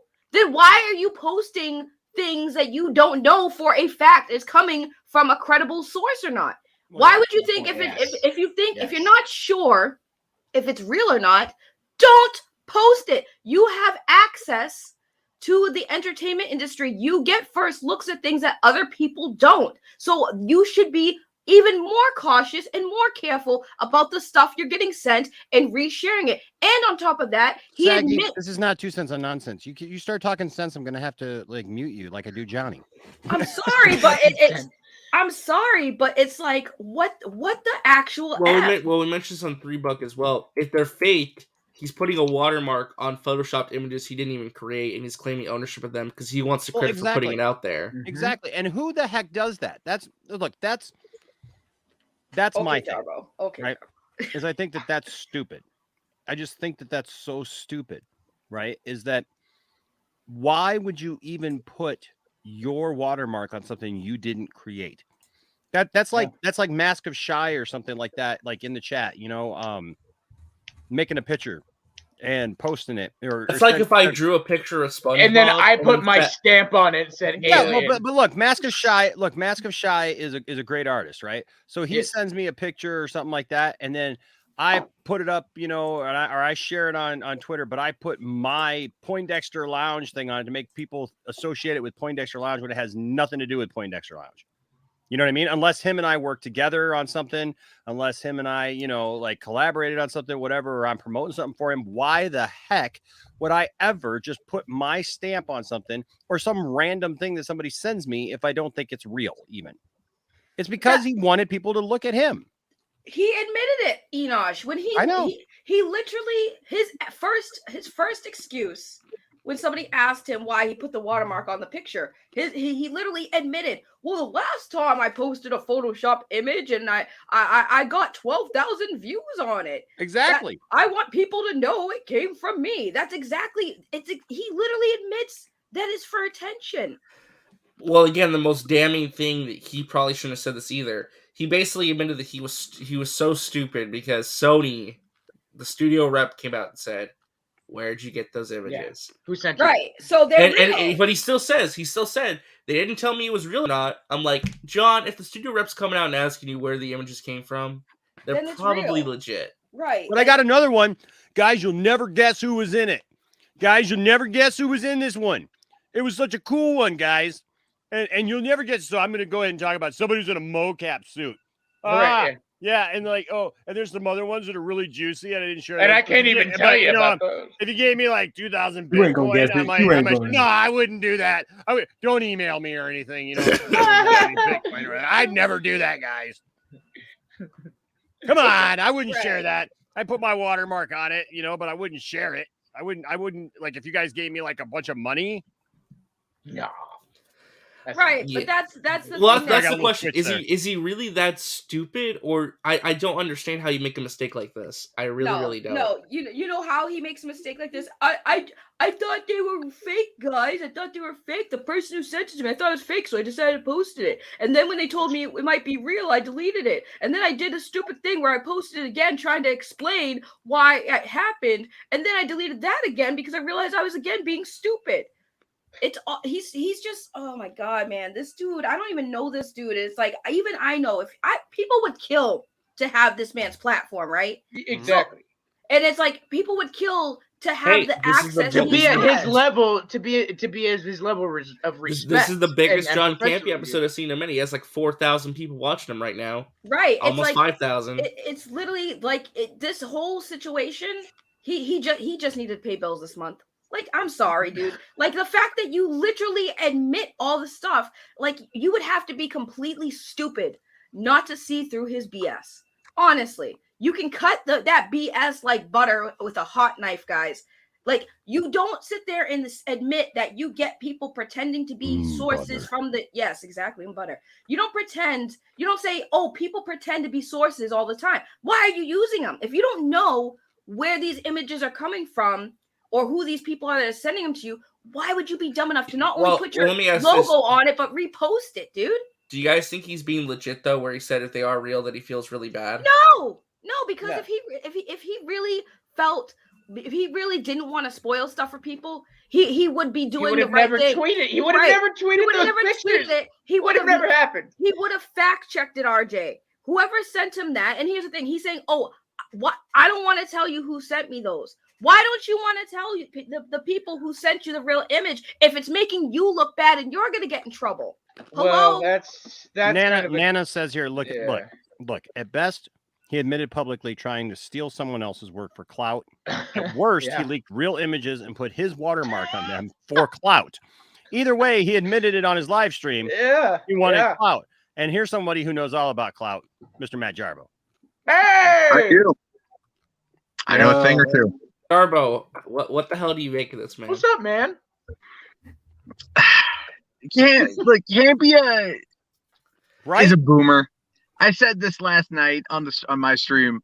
He absolutely did all of this for clout, and he got what he wanted. He can play stupid and go, golly gee, guys, I had no idea what I was doing. Oh no, Campia made another bummer. Or something, and then he'll just he'll brag about getting 3,000 new followers on Twitter. That's what was ticking me off. Well, real quick, guys, I would never do this. Guys, you know me, but we're like, hey, but we got 4,000 people watching. Isn't that great? But I would never do this, guys. Guys, there's no upside to this whatsoever. Can we just clarify for one moment though that he said on a live stream that the reason he thought it was photoshopped, he told the world, "Look at Tobey Maguire's dick. The lighting is off on his penis." Straight up said, look at Andrew Let's take a look at Andrew Garfield's balls real quick. Let's look at Tobey Maguire's penis. Is that not the biggest troll then in history? Like, hey guys, I got you all here, 4,000 people to tell you all to look at Tobey Maguire's. Yeah. Let's take a look at Tobey Maguire's dick and Andrew Garfield's balls. Let's match them up. Guys, this is like Prince going, ladies and gentlemen, we have gathered you here today in the spirit of Spider-Man, in front of all these people, with your 2,000 Bitcoin, just in case, for you to look at Tobey Maguire's penis and Andrew Garfield's balls in the Spider-Man suit that I did not mean to post, but I've looked long and hard long and hard at these pictures. Long and hard, baby. I Yeah. spent so much time with these photos, it's ridiculous. I think you might have gotten hard. Yeah. To tell you, the lighting is wrong. If there's one thing I know, it's lighting on a package. It's lighting on a guy's package. Get that lotion, baby. If there's one thing that I know, it is how to light a man's balls, and that is not it. In a Spider-Man, Them balls are glistening. Dude, Them balls the are entire internet is making fun of Campia right now with, You know, with that comment. I can as a quick side note, I can honestly say the very first day I worked on my very first feature film, I had to light a naked Brazilian man. I'm not making that up. And at one point, as I was adjusting the light, he turned me to say hello, and it went, you know. So yeah, I've been there too. But no, I even said last night on my stream, I'm like, yeah, look at the lighting on his package. Like it's. Listen, as the only certified ball specialist, listen, no, I'm as the only certified ball specialist on this panel. I can tell you guys. Are you though? Yes, Are I you, am. though? I listen. Are Yes, you I am. sure? Yes, I am. I can tell you with certainty, Enosh, There might be a Mr. couple other Lounge, ones. Mr. Lounge. I can Maybe assure there's you, one more. sir. We I can talked about assure this. you with certainty, it is I don't all want to know. We about. talked about it. It's all about the lighting on the dick. It's all about the lighting. It's all about the lighting. It needs to be perfect. You have to hit it at a certain angle to get it to really shine. And if you profile it, if you hold your hand, the camera in your left hand, and then you angle your balls at the other, you can have the perfect ball profile picture. Okay, so I'm telling you, Master Shy, I'm a boomer and I don't do stupid stuff like Hey, that. what you doing? 50 Shades of Grey? What you doing? It's You true. need to take notes. The profile on a package, if you angle it properly, that is not Photoshop, sir. That is a perfectly non-Photoshop package. The lighting, Mr. Campia does not know his balls. Okay, he does not know his balls. Hold on. So we're talking about lighting on a package, right? So I'm going to show you my package, and I would like to know your thoughts on the lighting on my package. OnlyFans. Whoa. No. I'm going to give it to you for free. I'm going to give it to you for free. I got this package here. Oh boy, what does Tim think about it? It's shiny. Notice the tape. It's kind of shiny. Oh, look at it. Ooh, look at there. Ooh, That package looks photoshopped. No, it's You not. know, It's in real. the words of Diao, Hey. they're glistening. They're glisten. It's glistening. glistening. What do you guys think? What do you think? The balls are glistening. Listen, and look, my package has a sack. Oh my god! Look at Jarbo's face. I can't. I can't. Oh, you stuffed your package? Okay. So this is why we don't. This is why we don't stream that early. Okay. I guess so. Got Look, look. Here's the deal. The man said it. The man literally went and did a live stream in front of 4,000 people and told us all to look at Spider-Man's package. Is that sexual harassment? Toronto, can Toby sue him for sexual harassment? Like, tell him to look at. I don't know. Toronto Freddy here with the $2 Canadian super chat. Thank you. This is Peter Tingle. Wow. Peter Tingler. At the end of the day, how is Campia in trouble, and how badly is his response to all this? He's not in trouble. He's not in trouble. No, he won't get in trouble. He won't be. No, this is like, look, we talked about this last night, and this is like the worst kept secret in all Hollywood. But the reality of it is, the movie is relying on the leak economy in order to like propel it to new heights, because they are creating such a hype surrounding this movie that it's going to be a success regardless of what information is out there. That's what I said. It's like the weirdest flex, though, to be like, we're gonna purposely leak this, but we're gonna make it sound like we didn't do it. It's like, if you're gonna leak stuff, just leak it. Warner's has been doing that for months now with The Flash. Yeah. I mean, and it's so easy to tell that's what they've been doing, because, all behind the scenes photos from like on set, on a closed set. It's like, come on, guys. This is at least something that's a little bit different, I guess, but Campia, he backs himself into a corner by saying, I don't want to give up who my source is. And that he doesn't, that he thought it was fake, but it's from someone that he trusts. So Yeah. You know, and then he watermarked it. The watermarking thing is still the weirdest part about It all is. this. Yeah. It's not weird. absolutely It's weird. about him wanting the attention. That's I not know, weird. but it's still weird though to steal somebody else's image that you say you think is fake, that you want people to like. How many other say images it's mine, does he share? Does he watermark every image that he ever shares on Twitter, or that he retweets or whatever? I mean, that's the stupid thing, right? He only watermarks the ones that he knows is going to get attention. That he thought was real. Yeah. Like, let's be honest, right? Matt Jarbo's left and right nipples, aka Law and Order, Yes. $5 super chat says, "My daddy is here." That is correct. You know what's really weird? That is correct. You know what's weird? I'm a female, and I don't get this level of creepiness. And Jarbo gets a lot of weird people. Well, you want to know what's Saggy, also weird, all you gotta Saggy? do is just start, posting fit pics on Twitter, and Eddievolution will show right up and send you. I was going to show you guys these two Wizard. as well. Oh yeah, look at the lighting on those balls. They're great. They're beautiful. Wow. Those are really glisten as well. Yeah, those glisten in the That's so light. Yeah, nice. the lighting on those balls are perfect. Hey, Enosh, why don't you take a picture of that sends to Campia and put his watermark on it and say, hey, you want to post this? I got 2 sets. Oh, 2 sets. Now, are those Andrew Garfield balls and Tobey Maguire balls you have in your hand? Well, I got don't them know how to signed feel by a about lot of two balls people. touching each other, but I got a 5th one over here. If you want to see that one, I got. Oh, so we got a 5th. No, we can't have a 5th one. It has to be 6, otherwise it's not symmetrical. Well, stuff happens. Stuff happens. And, The you fifth lose one's one. irregular. We need to get that checked. Yes. SK here says, just recapping John's apology.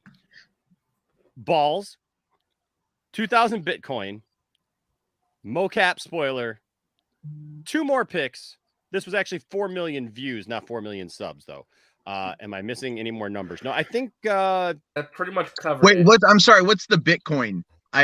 Oh, he was making. See, this is the thing. He was making jokes about this, Matt, where he's like, oh, and there's other pictures. There's one picture that's really juicy, and of course I wouldn't share it unless somebody wanted to give me 2,000 Bitcoin or something. No, but I wouldn't do that. Yeah, but but I wouldn't do that. And it's like, really. Yeah, I made a joke saying to send the other 2 pictures you got sent if you sent Bitcoin. You're not okay. Look, if he really did mess this up and he's really concerned about his place and like that he messed this up for people, you would not make a joke like that. Like unless you were just really honestly, unless you're right and he's just like such a boomer and like so nervous about this, maybe that like this is going to cause him problems or something like that. I don't see this causing him long-term problems, but maybe he feels like this, he's caught up in something right now. Maybe there's pressure being put on him by somebody else. Look, if the studio's coming and saying this to him, asking for his source, I don't think that I mean, who knows? Is there anything legally that they can do to try to get him to give up the source? If No. I mean, it's a movie, right? So I mean, like that's what I said at the top of the broadcast. I said they would have to prove intent, right? That he did something to try to cause harm to them, and they would have to try to prove harm towards their property, which this is not going to bring harm. This literally is just like more publicity for something that people are already. No, well, they also have to. The way it works, though, when it comes to trademark law, is they have to defend it. If you don't defend it, you lose it. I mean, that's basically the way it works. Yeah. So I don't know necessarily if like nothing will happen to him because like he's basically playing the it's not my fault, Your Honor. I was only acting dumb. Mm-hmm. Or he's basically playing the boomer line of it all. I didn't know what I was doing. I only held the bag. I didn't know that it was stolen, sort of thing. But still, the watermark angle of it. Like there's a video clip I saw. I haven't watched the whole thing yet because I'm at the library. But I did see a thing on Twitter where he was like, they referred to it or like as stealing the Mona Lisa, but then leaving the business card. Yeah, that's what he said. What the watermark was like, he wouldn't do that on purpose. Yeah, it's like, dude, you deleted the tweets, doubling down on the watermark, and it's like and claiming you want to do it for clout, and then it's like, come on, man. So here's the thing about him getting in trouble, because I think that's what everyone's wondering. So technically speaking, yes, he could get in trouble. However, Matt does make a good point. You notice how he keeps saying, somebody sent these to me. I thought they were fake. Also, people pretend to send me stuff all the time. He is using these words specifically to like kind of cover his butt, so he doesn't get in trouble. Also, he is confirming that Sony contacted him, which to anyone with a brain could say, well, if the company's contacting you, clearly these must be real, right? That would be my only assumption here. And then on top of that, obviously, if Sony does pursue any action on him, they also are publicly now confirming that these things are real. Well, okay, let's like what they'll do is they'll put up a bit of a dog and pony show about the whole thing, and then that will be it. It's not worth it to them financially or even like socially to pursue it in any legal capacity. You know, he took it down, but the images still spread because that was what's going to happen. That's the internet.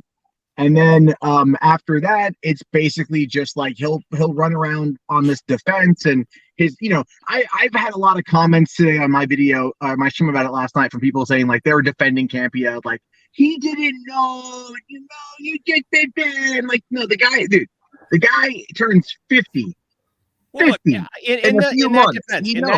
that defense, until I just heard him speak today and say the ridiculous things and go that way, like I was willing. I even started off this show saying, like, look, I understand crazy stuff can happen, right? Like maybe he gets a bunch of stuff, like, because that's the thing is like his defense sounds believable until he starts talking, and that's where people often lose their case, right? They have a legitimate argument to say, look, this was an accident. This was something I didn't mean to do. But now I'm going to bring up the Campia, what is classroom. The Campia classroom, and I'm going to type all this stuff out and look how cool I am. And then I'm going to talk about it. And next thing you know, I'm talking about balls, and I'm talking about like, look at all Bitcoin. this stuff, and I'm making jokes about Bitcoin. If you send me 2,000 Bitcoin, I'll send you this. Oh, but I really won't. And all these other jokes and stuff. And oh, you should have saw the stuff that I didn't post and everything else. And it's like, dude, well, now we don't believe you.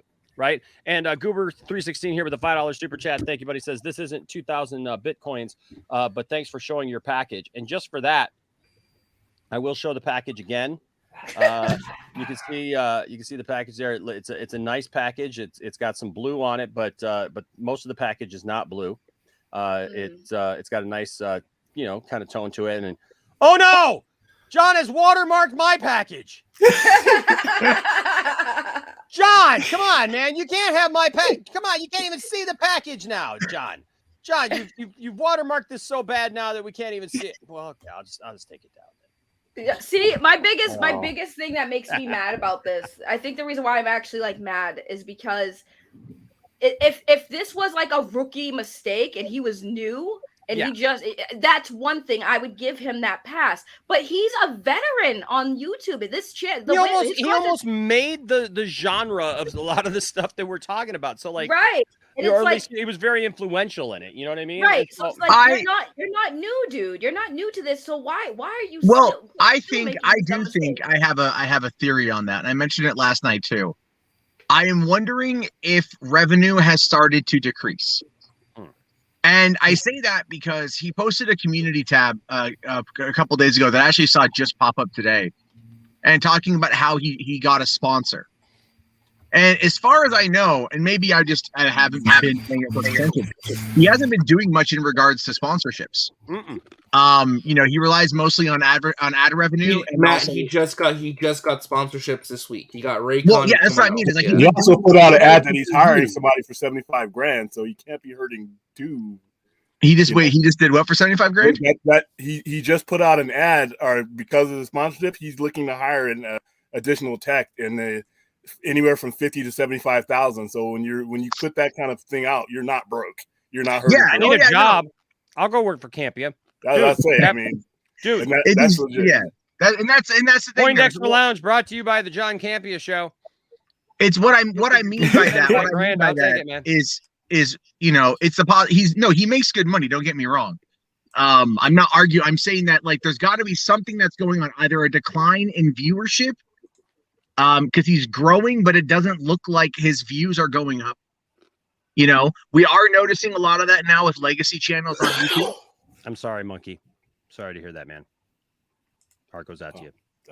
My grandma's really sick today, and I'm concerned about her. So, hey, man, yeah. And she's like my mom. So, yeah, screw that. Screw John Campia talking about walking over your dead mom and everything. That's just. Yeah, that was. I'm really that is lost on me. I'm sorry. Oh, I must have missed that. So one of the things was John. You know how John always has like these crazy over the top, anecdotes of like how he explains analogies of like how he explains something, and he's like, yeah, man, if I thought these were real, like there's some people who would die for a scoop like that, like they would walk over their dead mother to get a scoop like this, and like if I thought it was real, like I would, he's like I would just like own up to it or whatever. He's like, hell no. He's like, no, he's like people would kill for a scoop like this and walk over their dead mother, and like he just kept saying it. He's like their mom's like right there, and they're just stepping right over her, and I'm just like. John Campia would 100% sell his grandmother's nudes if he thought that they would get him money this month. Like, come on, dude. Like, you're talking about people walking over there. Like, sorry, not everyone's like you, John Campia. We're not gonna walk over our dead family members to get money, and that's a stupid analogy and very disrespectful and very pretty much. Like, but it's not, well, I mean, in Hollywood, come on. Let's drop the hyperbole for a second. I feel bad for Monkey Jeebus, 100%, dude. Make no mistake about that. But come on, people say dumb crap like that all the time. Yeah, it's. I mean, we make hyperbolic statements all the time. To get mad about that is just it's. I'm not saying to get mad about it. I'm just saying like it's just he's full of bad analogies. Bad analogies a bad analogy. It's just whatever. Well, that's what I'm saying. It's a bad analogy, and it hits home, and so that's how he mentioned. Yeah, sure. No. That my grandma's really sick. Right, we don't know what's wrong with her, and 100%. In the midst of everything else that he's saying, like that's just like a weird thing to just right. Well, it's really not. It's really not a weird thing to say when you look at it in the context of like the game that he's in. All right, he'd be saying if people would walk over their dead mother to get a scoop like this. Look at what he's saying. But here's the thing: does it make it right? But does it make it right? That's the he's. That doesn't make it wrong either. Yeah. It's a weird thing to get mad about. We not the focus. Horrible jokes to each other all the time, Saggy. We make horrible, terrible jokes to each other.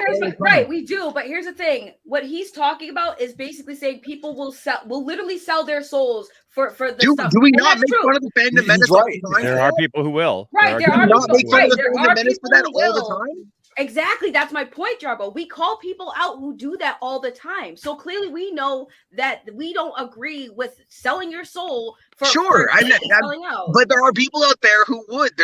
I trust me. I've been in this game long enough. I had my own friends who I had been hanging out with like 3 weeks prior my controversy, who threw me under the damn bus, all because they didn't want to go against the grain and they wanted to make a bit of coin. I understand that entirely. But at the end of the day, it's a stupid analogy.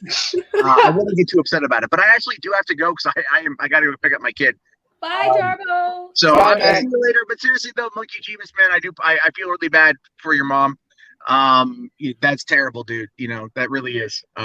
And so and same with Enoch, man. Hope your grandmother's doing okay. Thanks, man. Appreciate it. I lost my grandpa a year ago, and he was like a father to me, so I understand that entirely. But all right, everybody, I'll be on tonight probably. Yeah. All right, I'll see you guys. Nice seeing you. Hey, Enoch. Yes, sir.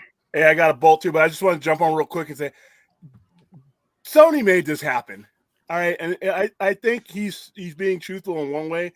He's providing cover. Sony put this out.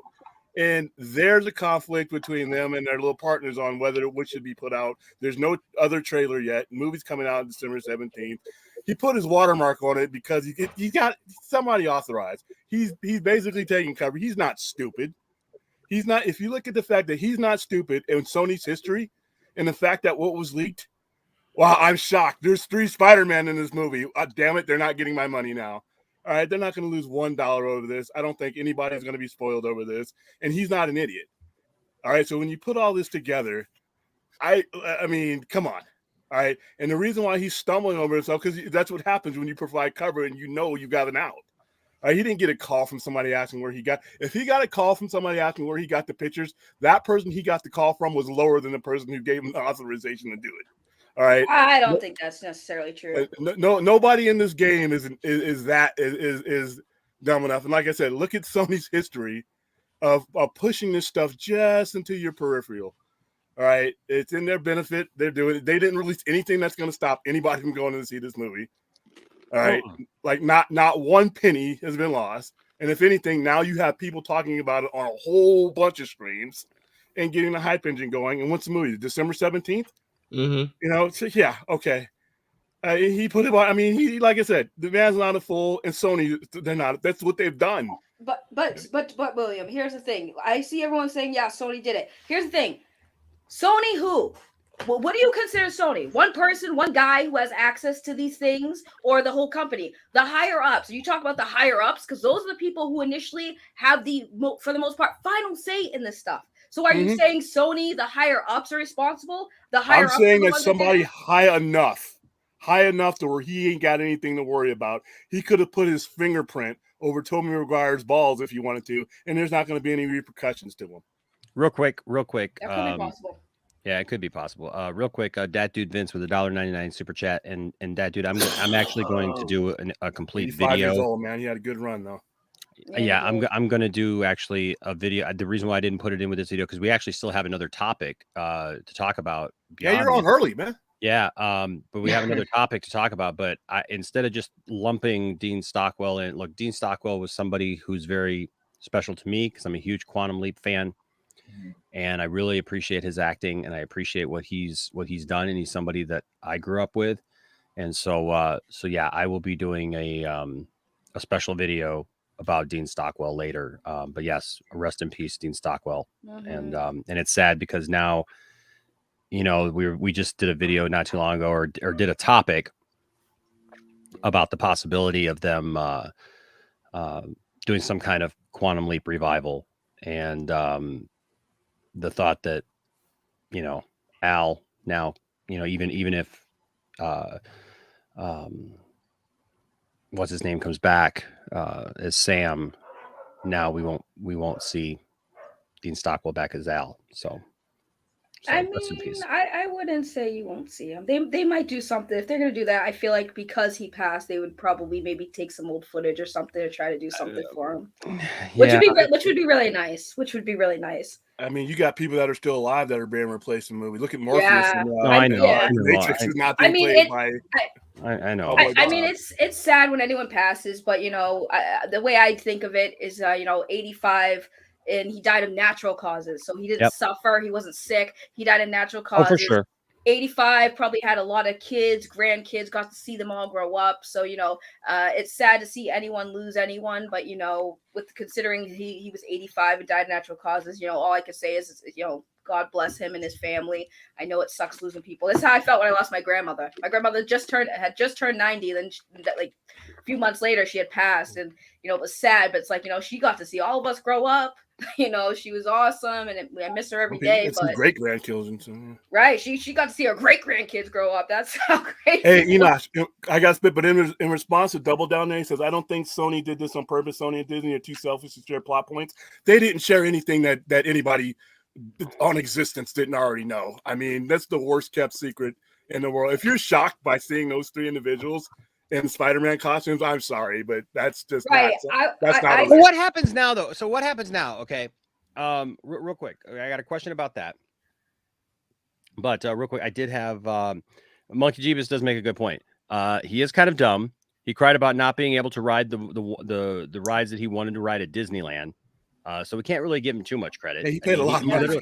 It was for his wife's anniversary. I get that. But it was also during the pandemic. Okay. I mean, I get it. Okay. I get it. But stuff got canceled. He tried to go to WrestleMania in a year where WrestleMania wasn't going to happen. Okay. That's not too smart either. I get it. But at the same time, I don't get it because you can say stuff. I get it, right? But it's the same. Harloff. I lost all respect for Christian Harloff when he started whining about how he didn't get this and that from Disney, and he didn't get to go to the Star Wars premiere of Galaxy's Edge, and all that stuff. And it's like, dude, you know what? Stop whining about it. Okay. Look at the real world, first of all. Okay. The real world, you don't necessarily get. Christian Harloff literally has a planet named after him in a Star Wars book. Actually, two, because it's Harloff Major and Harloff Minor. Did you know that? Did you know that? It's literally in the new books, in the canon books. Yeah, there's a place called, like, what was it, Harloff Manor, I think? Harloff Major and Harloff Minor. Oh, okay. So it's 2 planets. So it's like a big planet and a small planet, right? So because, and look, rightfully so, back then they were the Star Wars show, man. That was the Star Wars show. Every Thursday, that was the show to watch. And it wasn't like it is now where it's just flooded with people, doing shows and everything. They were the Star Wars show. Jedi Council was the show. And so I get that. But for him to start whining and complaining about how, he's been out here, and he literally is like, I've been out here kicking my butt, like promoting Star Wars for, you know what? Screw that. I've been doing that my whole life. Okay. And I'm glad that you got to do it on a grander scale and be happy that you got paid for it and that you got to do that, that somebody actually cared to watch you or whatever. But to whine and cry about all that stuff is just stupid. And I just think that we have to remember these are normal people who can make bad decisions. Even in my song, executive producer, I point out John Campia, Christian Harloff, and these are people that I respected. But like, look, when all that was happening, like even John was like, no, you guys don't understand how Hollywood works. It's not going to happen. It's not real. It's not going to, and I get it. Sometimes people make decisions based upon what their experience is, right? But then they try to change history when something happens that they disagree with. And I feel like that's kind of what's happening here. He put something out. There was a backlash about it. And he was that an apology? I have to ask you all. Was that an apology today? No, it wasn't meant to be because it wasn't a mistake. Thank you. But he made it out to be like this was a coming out apology, right? Like that, like I'm coming out like, look, guys, I'm sorry. I didn't mean for it to blow up. I didn't do for that. But then he's making jokes about it and he's saying this stuff, right? And so my question is this. All this stuff happens, right? Yeah, you Monkey Jeebus, you're right. I think that they feel entitled, like that they were better than regular folks. And they were YouTubers. Okay?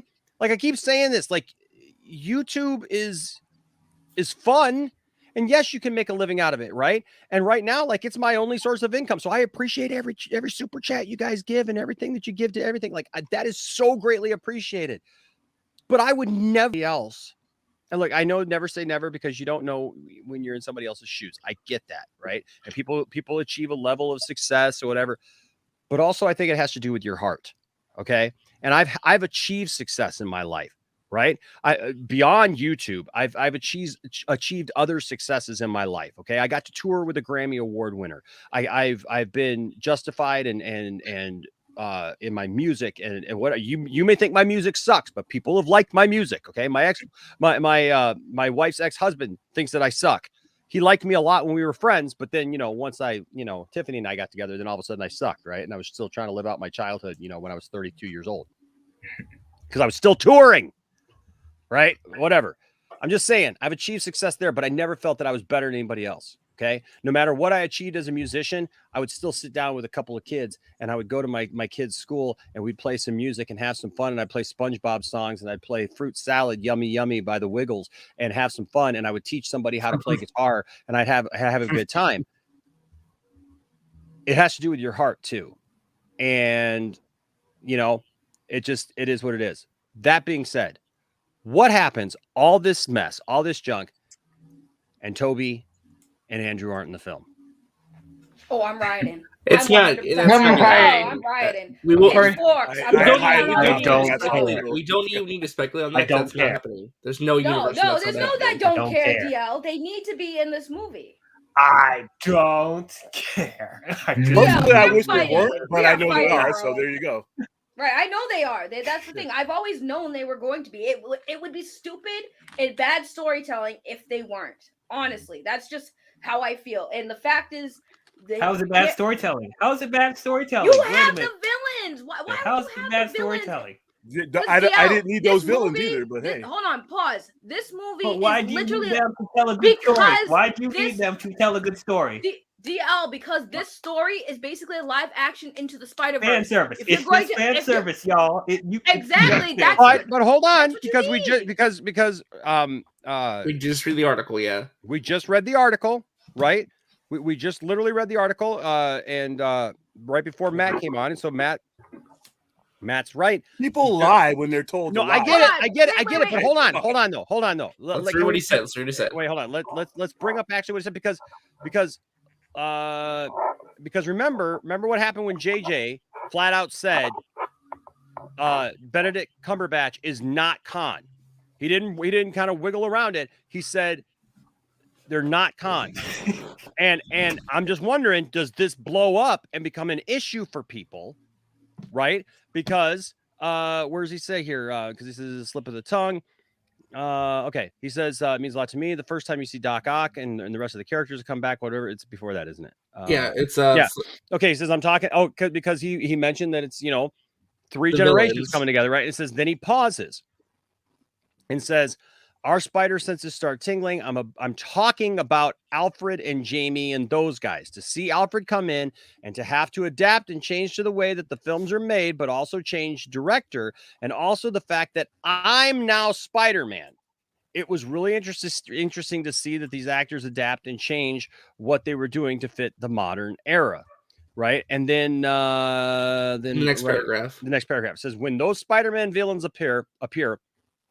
I'm sorry, I had to eat something. I've been. Really it's the slip of the tongue one. But it says it will indeed be a huge moment in cinematic history. The Spider-Verse is coming to the big screen in live action form. So you're right, Saggy.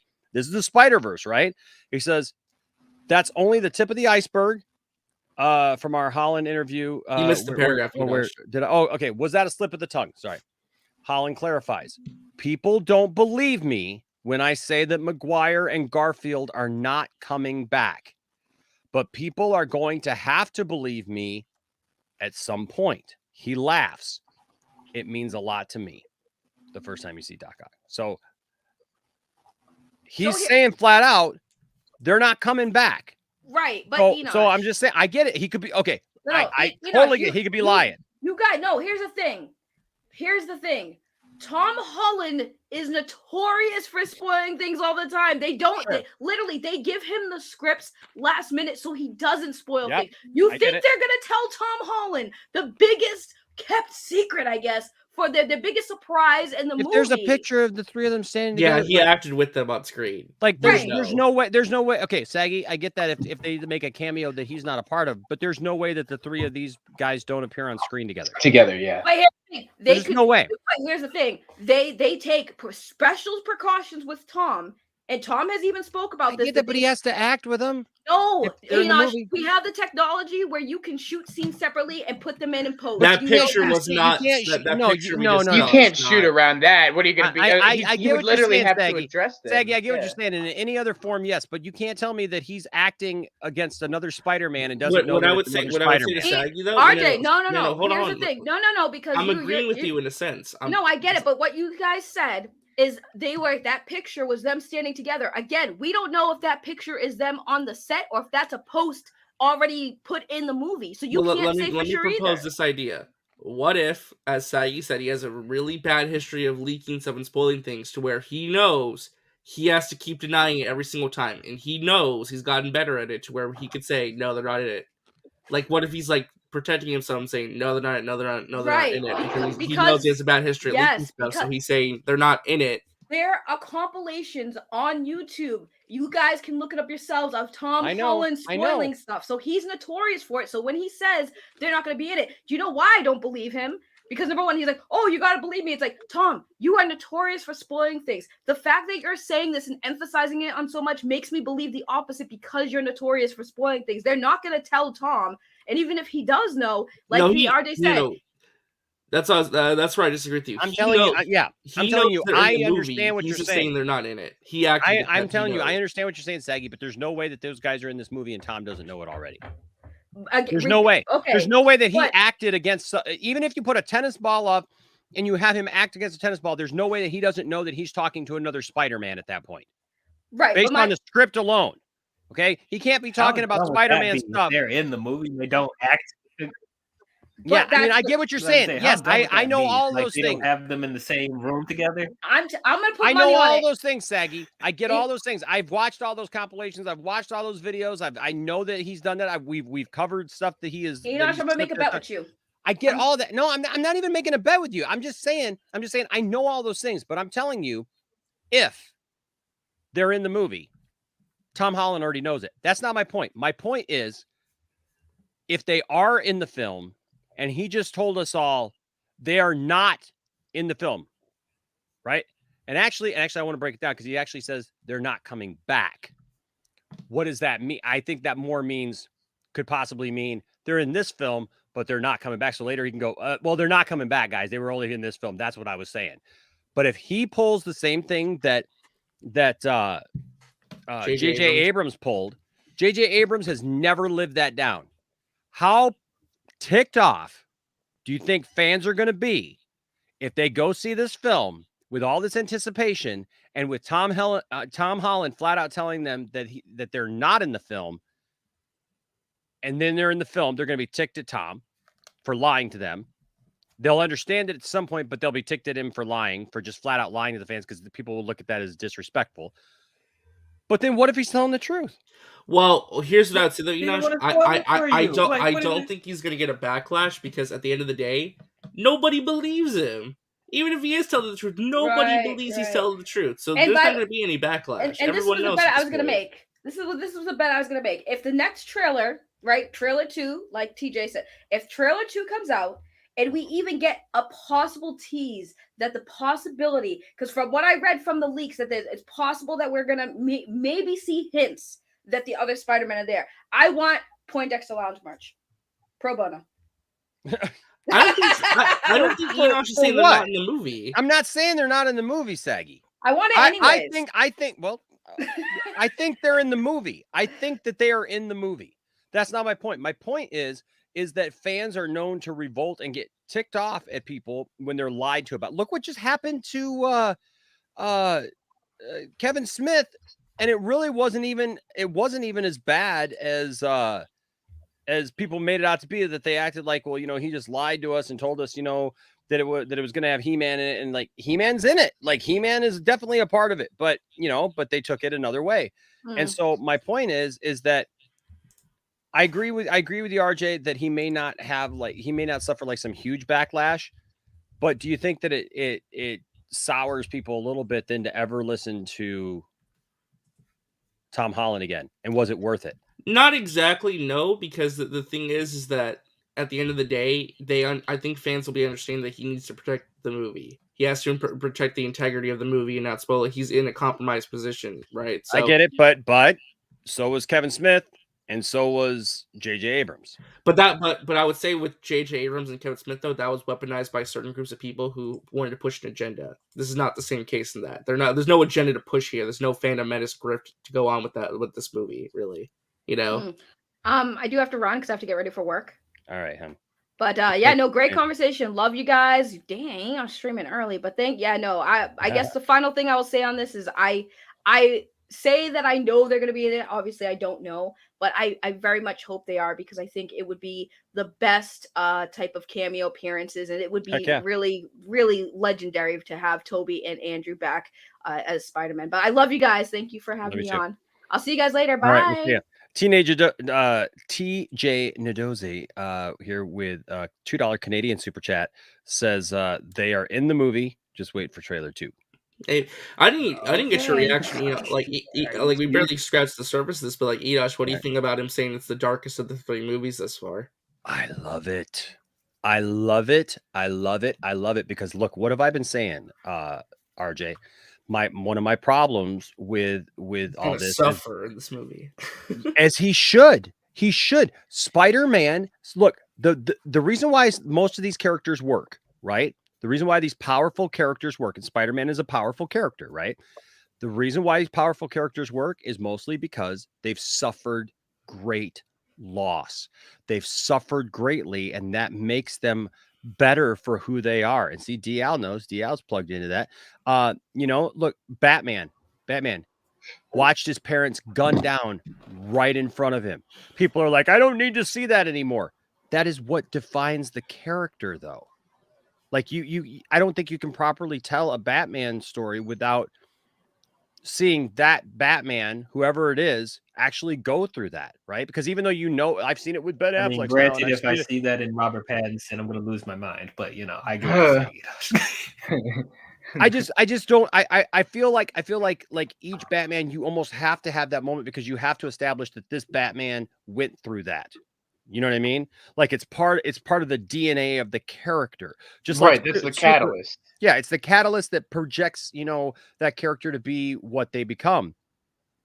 And so there's Batman. Look at Superman. One of Superman's things is the not knowing, right? Because all he knows, I mean, he never got to meet his parents, but he's the last, right? He's the last Kryptonian. I mean, until other Kryptonians all start showing up and J.J. Abrams writes a script where there's tons of Kryptonians and Lex Luthor's a Kryptonian. I'm starting to notice a pattern here with J.J. Abrams. But you know what I'm saying? Forget Bryan Singer dumbly made Superman go to a blown up planet for some reason. But yeah, but yeah, right. But my point is that even with Superman, there's a catalyst there, right? His planet is dead. He is the supposedly last son of Krypton. He's got to do that. All these great characters are birthed out of pain, out of suffering. So far, this Spider-Man, they took away the one thing, actually. I mean, yeah, we got to see his connection with Tony Stark, right?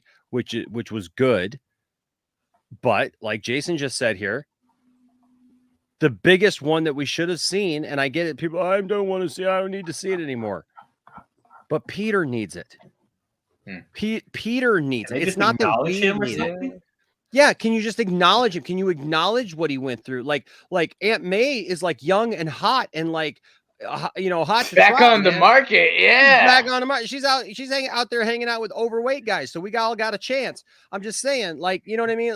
Like, she's partying up, man. She's living her life, and it's like, well, what about Uncle Ben? What the heck happened to Uncle Ben in this story? Like, we still don't know. We don't know anything about. That was what Sony wanted, though. I know, but that's BS because you're taking away literally. Right. There are certain things you can't mess with. What's at the core of Spider-Man? They kind of mentioned him in Civil War. He said, when bad things happen to people you love and the bad starts happen, you have responsibility to like do something. But with great power. Yeah, I need more of that. I know they didn't say the line, but they kind of alluded to it in Civil War a little bit. I'm just saying. There has to be some catalyst for this character, right? And it can't just be Tony Stark, a guy that he met like, when he's in his teens. And, yeah, he went off and he fought, villains and stuff like that. But the thing is, it was like more like putting a teenager into war. Instead of teenage Spider-Man being able to grow up and get himself involved in stuff that was bigger than him. Like that's how I always looked at Spider-Man, like especially, in those teenage years in the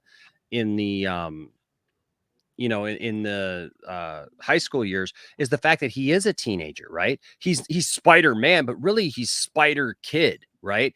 And he's going to make decisions based on that. And everybody thinks that they know everything at 15, 16, 17 years old. And you really don't know anything about how the real world works. And you find yourself in over your head. If you have all those powers, that's why with great power comes great responsibility, because now you're thrust into a different world where you're confronting characters like Doc Ock. You're confronting characters like the Green Goblin or, whoever. And you're having to deal with real life situations. And I just don't feel that this Spider-Man, as much as I love it, and I love Tom Holland, don't get me wrong. I mean, I don't want anybody to ever think that I don't love Tom Holland, because I do.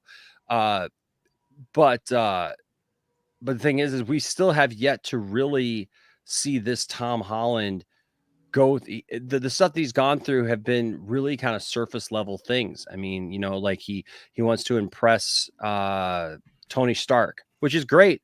But like, we're just wanting to impress somebody who you look to as a mentor, who like, let's be honest, Tony Stark is not the best person to have as your mentor, because he's kind of crazy and he's unpredictable. And it was kind of actually weird having him fly in and tell Peter that like Peter needs to slow his roll and and like he's going to punish him by taking away his suit and everything, because what's Tony Stark all about, right? Is his brashness and doing crazy stuff. So that like, instead of with great power comes great responsibility, is more like, hey, do as I say, not as I do. And so there's that. But like, I am really intrigued by this comment that this movie is going to be dark and what's the word he used? Brutal. Yeah. I like Said that. that he's going to be that this is a Peter Parker is going to be suffering in this movie. He said you're going to see characters go through things like really rough things you that you wouldn't wouldn't want wish to see them anybody go would go through. Yeah. What do you think, DL? I mean, that sounds good to me. It's one of the few things about this film where I'm like, okay, that has me intrigued, because like I do feel like Tom Holland's Spider-Man needs to go through a little bit of a struggle, because I don't feel like he's went through enough with the movies that he's been in so far. So at least that, as far as that dynamic, I hope they pay off with that. Now, how that's going to happen, that's what I'm kind of skeptical about. I don't know how they're going to go about doing that, but we'll see. Yeah. People are it makes sense though, because the end of the last movie ended with his identity being revealed to the world. That should have consequences. He should be suffering from that in some way. It should. So it makes sense. And what's the biggest thing about people having? By the way, guys, there is a Superman article. I don't know if you guys saw it. Like that was the other thing, that me taking a day off or whatever. Did you see the article about the guy who was talking about John Kent and how John Kent has the guts to do something that Clark Kent never had the guts to do, and that's from CBR. Yeah. What about that? Ticks me off. Oh, ticks me off greatly, because first of all, it's not even a thing, because Superman literally revealed who he was as Clark Kent. So guess what? That automatically reveals that Superman's son is Jonathan Kent. So like him revealing that is not to say that he's better than Superman, that he's greater than Superman because he had the guts to reveal it and like go in and hug the villain and everything. And Superman would never do. First of all, Superman doesn't usually go in, punch in and everything, because Superman would kill everybody. Like that. It just, when these people write articles that don't make any freaking sense, it just ticks me off. But but with this situation,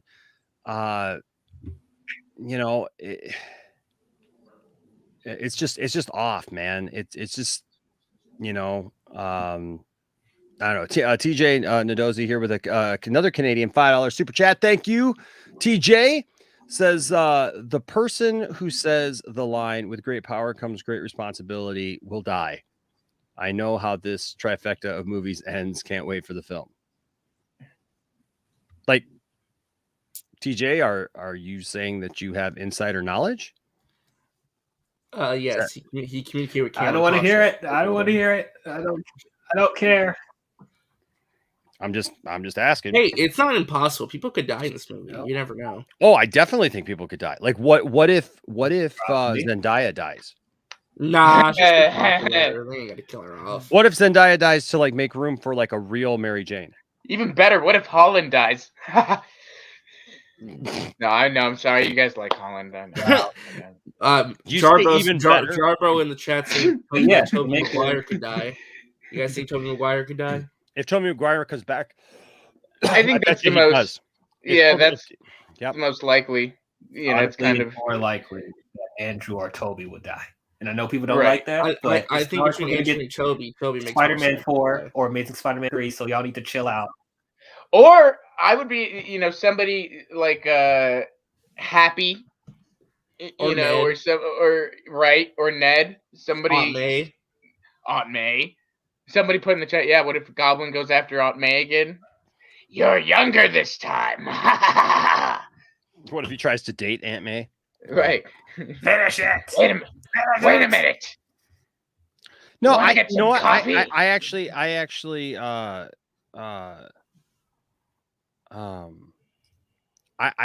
think that it makes sense that if Maguire is if Toby is in the movie, Toby dies. I agree. Yeah. It would be it makes sense for the story to be impactful. The oldest Spider-Man probably gives him some nice advice and yada yada yada. Good, great responsibility. Go and die, and yeah. I mean, it's also like at the same time it's Marvel formula. It's a trope. It's predictable. It's kind of like I don't even know if that would affect me at this point. I'm just more interested to see Toby like back and say goodbye, but like if he died, I don't know that would impact me or the story in any way. Again, this movie, here's what this movie still needs to do for me. It still needs to make me care about Tom Holland as Spider-Man. See, I already care. I'm already 2 movies invested, in. I so- don't care. Far From Home helped a little bit, but I still don't. I still hope when he said, "Oh yeah, it's brutal. I'm gonna suffer." I was like, "Yeah, suffer. It's about time." Oh man, I again wanted that plane to crush him, but. Well, I think we have actual footage of Spider-Man in this movie. Oh,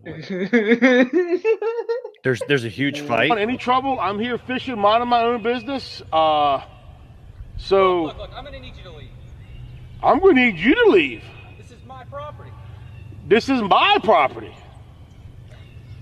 There's no way I'm walking off my own property. There's no way I'm leaving this hold because I know Big Belly Kelly's up in here. We've really got a problem here. You're about to have a problem, bud. I've told you, do not approach me. Let's go. Let's go where? Let's go right now.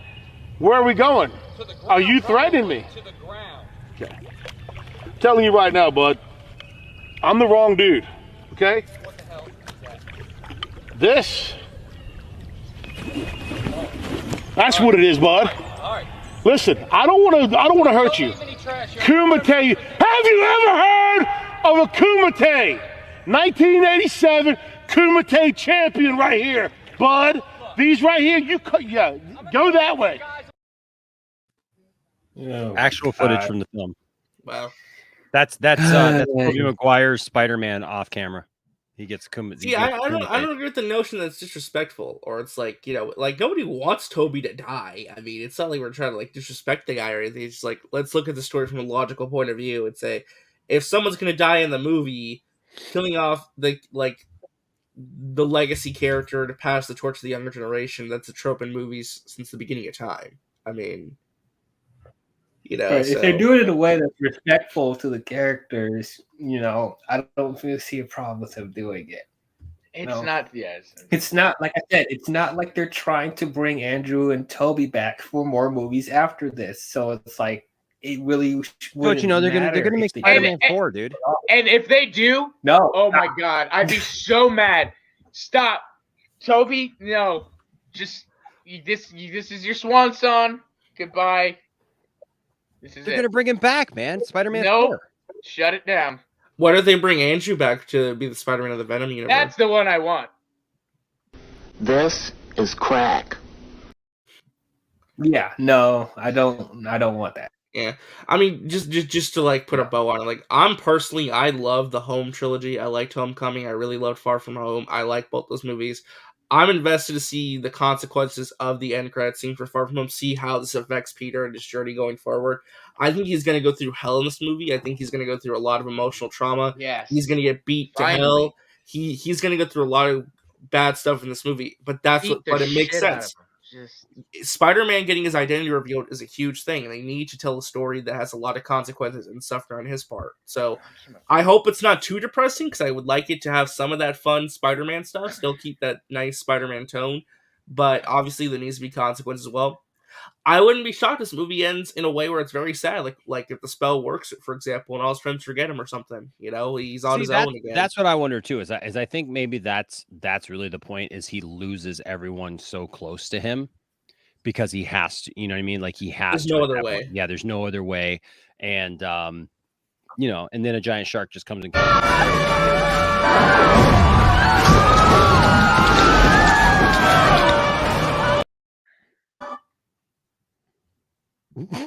Wow. Can you dig it? What was that for?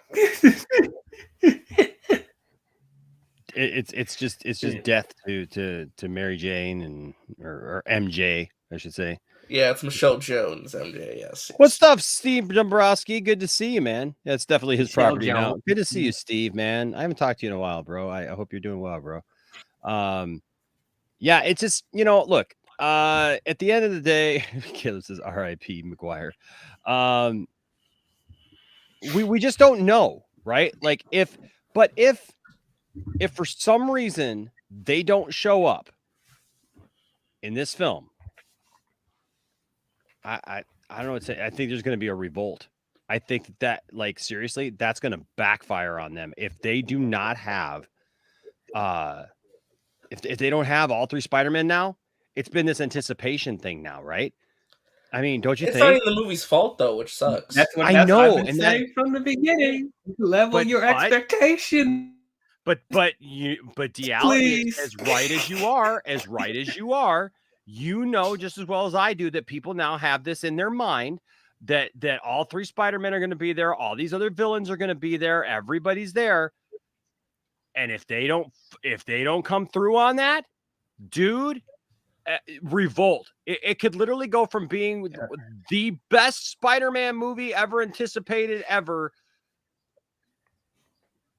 to absolutely like Yeah, killing even it. if this movie's like the best Spider movie ever from an objective standpoint, if they're not in the movie, everyone's gonna say it's the worst one ever. People are gonna hate this movie. Yeah. That's what's stupid about it. Why? That's what's really dumb about it. Because you are basing the quality of this film on two hinging on that. Yeah. People. That's not fair. You're putting fan service over good storytelling, and that's what's been pissing me off about talking about this movie, because that's all I'm hearing about. Not about how the story is, how Tom Holland's going to progress as a character. It's goddamn Andrew Garfield and Tobey Maguire. Is it even Tom Holland's movie anymore? That's sadly the case because of all the leaks and just the way the really movie's been marketed thus far. It's like obviously when the first trailer came out, we were talking about the ramifications of his identity reveal, but outside of that, it's all about the multiverse in terms of marketing. So that is going to take the centerfold. But I'm glad that interviews like this are clarifying, hey, Tom Holland's still the main character. It's still his story, and it's a painful story for him. Like, this is still his story. He's still going through a major character moment right now, which is good. I'm glad they're clarifying that now. Yeah. You know? Yeah. But like I said, DL is absolutely right. DL is absolutely right, because this could literally go from being something that is brilliant, you know, and that everybody absolutely loves and walks out going, yes, it's the movie that I always wanted to see. It's everything that I ever expected or wanted in a film, to literally that movie was trash. It's garbage. They and see, here's the thing, DL, you know as well as I do, right? People will go on about, they promised us that we were going to see that. They didn't promise a thing. They didn't promise shit, and that's exactly what y'all need to get the only thing they promised was you're getting some classic villains coming back. About that. They've only clarified you're getting some classic villains coming back, nothing else. But that's the thing, is you know that the second that this doesn't have all those people in it and all those things in it, that all of a sudden everybody's going to blame the studio, right? Because they promised us this. Disney promised us this. Disney, they did this with Star Wars. They ruined Star Wars, and now they've ruined this because they were supposed to do this and they were supposed to do that. And this is what I wanted to see. What happened to Star Wars? Was it that was actually on the screen, or was it based on, I wanted to see this and this was the story in my head and you didn't come through and fulfill my wish fulfillment, and so because of that, it's trash. They couldn't objectively look at it again. And I'm sorry, look, I know there's people who will tell me I honestly don't like the sequel trilogy. Okay, great. And I hope that you can objectively look at it. But a lot of the people, and I would say most of the people that I talk to about Star Wars going forward, it's all about their wish fulfillment for the sequel trilogy. And because Disney didn't do what was in their head, I'm not telling them they're wrong or whatever. I'm just saying, because that didn't happen, what was in their head and what they wanted, they thought they wanted to see, they automatically checked out. And there was nothing Disney could have done to actually make them happy then. At that point, it was just said and done. Now, real quick, TJ here with the $2 Canadian super chat. Thank you, sir. Says people are forgetting that Strange, Doctor Strange. Yeah. Who even knows who that guy is? Right? I mean, like that whole wink thing, like that's totally out of character for the regular Doctor Strange. Too, right? So. What's that? What'd you see, Dio? Like, yeah, Doctor Strange is in this movie. You guys remember that? What's he gonna do? Anybody wonder what he's about? No, it's all Toby and Andrew. Well, we know who Doctor Strange. Yeah, we know who Doctor Strange is. DL. I mean, come on, DL. We're very much aware. Oh wait, hold on. That's the wrong. Where is it here? Oops. Yeah, there you go. There we go. We're very much aware of who this Doctor Strange character is, right? Mephisto confirmed. Mephisto Confirmed. Also, Rel here, Rel McMillan with a $4.99 super chat. Thank you, buddy. Says if Toby dies, Andrew and the rest of the Casali variants in the multiverse will riot. Oh, jeez. You ain't wrong. No, you're not wrong. I mean, Andrew Casali's not. Andrew Casali's here. Like Andrew, like dude, if that happens, we need to have you on the show, and I really want to take a moment, just you and me, and de-escalate the situation. Can we do that? Like I want to walk. I'm not being de-escalate his facetious, situation. but I really want to walk you through that. If they kill off Toby or whatever, yeah, We'll come on the show, vent your feelings to Enosh. He'll set you straight. He'll set you on the right path. Okay, so Matt, you know what? I actually agree. Either Zendaya is going to die, or she's going to totally forget him, and they're not going to have any kind of friendship, relationship, or whatever. I think that's more likely than her dying. And Gwen Stacy's coming. But what if? Yeah, Gwen Stacy would be awesome. Like I would really like to see a Gwen Stacy in this world because I'll be honest with you, I really liked Gwen Stacy in the Amazing Spider-Man. She's the best part. She's one of the best parts. Yeah, plus, I mean, Emma is just. It's Emma Stone. I mean, Emma Stone is just like I just love her and everything she does. I mean, Toby is Mephisto. Confirmed. Toby's Mephisto. Yeah. Shut your mouth, Matt. Shut your mouth. Yeah, Caleb, I agree. Like, what would be something that would really make this Spider-Man suffer? I think Aunt May, Ned, or Zendaya are all possible candidates for dying. I don't know if they would kill off Zendaya or Ned though. I think Aunt May might be more likely. And Happy as well. Throw Happy as well. Happy as well. Yeah. Be great if they just came in and killed off. If Toby and Andrew aren't in the movie, it's going to be Eternals all over again. Well, Eternals was a really good movie as far as I'm No. Y'all need to stop. Eternals was I saw Eternals last night. Yeah, what'd you think? 7.8. It was great. Yeah, I loved it. Nice. Yeah, I liked that movie as well. Yes, I did too. Yeah. I did too.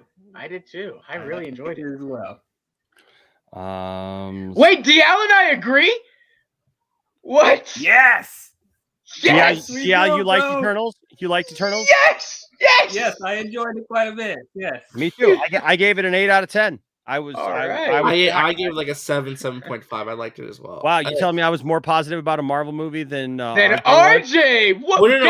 You gotta have a clip for that. What's funny? Oh my gosh! You need to have a clip for that. The more I've sat on it, the more I thought about it, the more I've come to like it, and I'm appreciating the better parts of that movie. And the more I'm thinking about it, it sat with me for a few days. I'm liking it more. So, yeah. What did you give it? If I give it a number, it's probably 7.9. If it was my grade, it's probably a low greatness, high pretty good, maybe. All of us liked it more than RJ. A 7.5 is pretty respectable. 7.8, 7.9, and 8. RJ, I still like it. RJ, what's wrong, man? What's happening to you? I like it. Why am I doomed to die alone? Because you cried when Iron Man died? I loved him 3,000. 3,000. RJ, what happened, bro?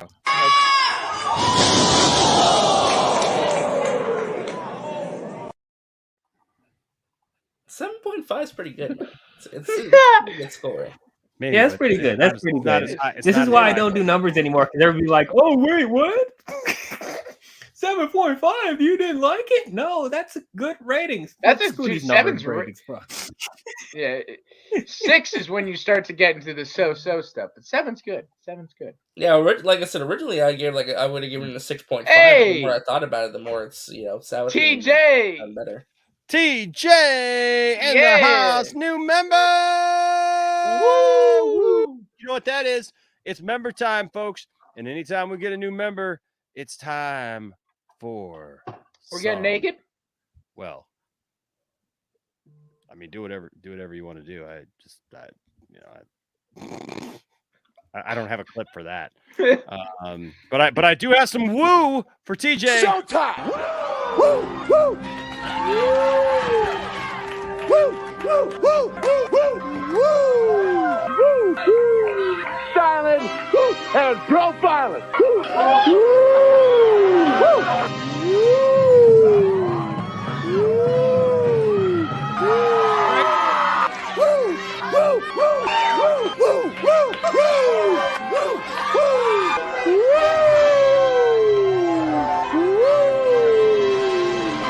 It's live and in color. Woo! Woo! Woo! Woo! Woo!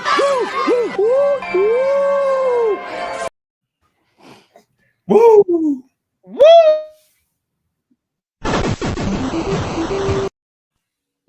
There you go. Thank you, TJ. We are glad to have you, bro. Absolutely glad to have you. All right. So, I don't know. We've pretty much, I think we've covered.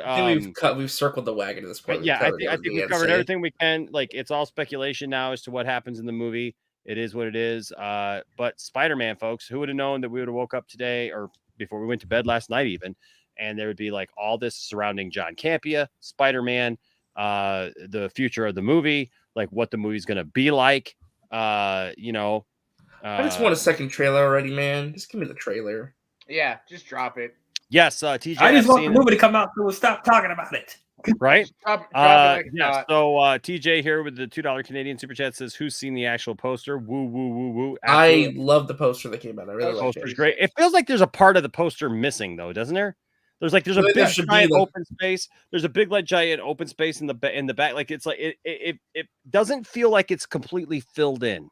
I'm going to be honest with you. It's an interesting choice. Yeah. Yeah. It feels empty. I mean, I know the goblin's back there in the little part, whatever, but it feels like there should be something else in that space too. But maybe we'll get another poster still yet that maybe fills in something else in that poster. I don't know.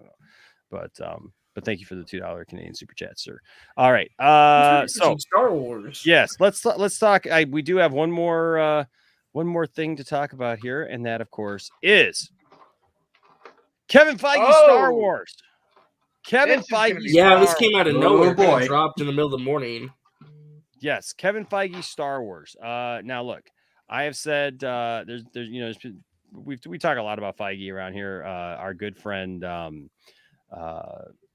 Todd Fair, he has said over and over again that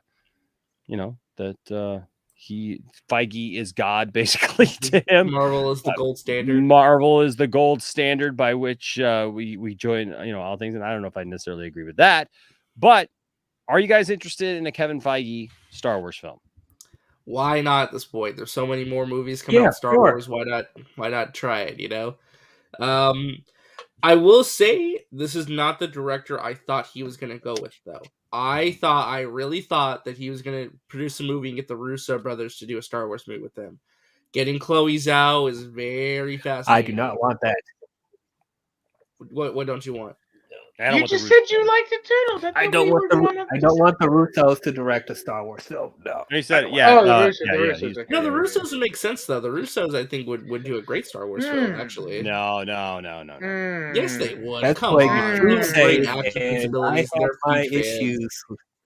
Yeah, I mean, I'm not saying they're bad directors, but I just feel like that's playing it way too safe. And then I haven't really been a fan of Russo's work outside of Winter Soldier and maybe half of the Infinity War and Endgame. So like, I don't know how they would do. So far, they're 4 for 4 with me. So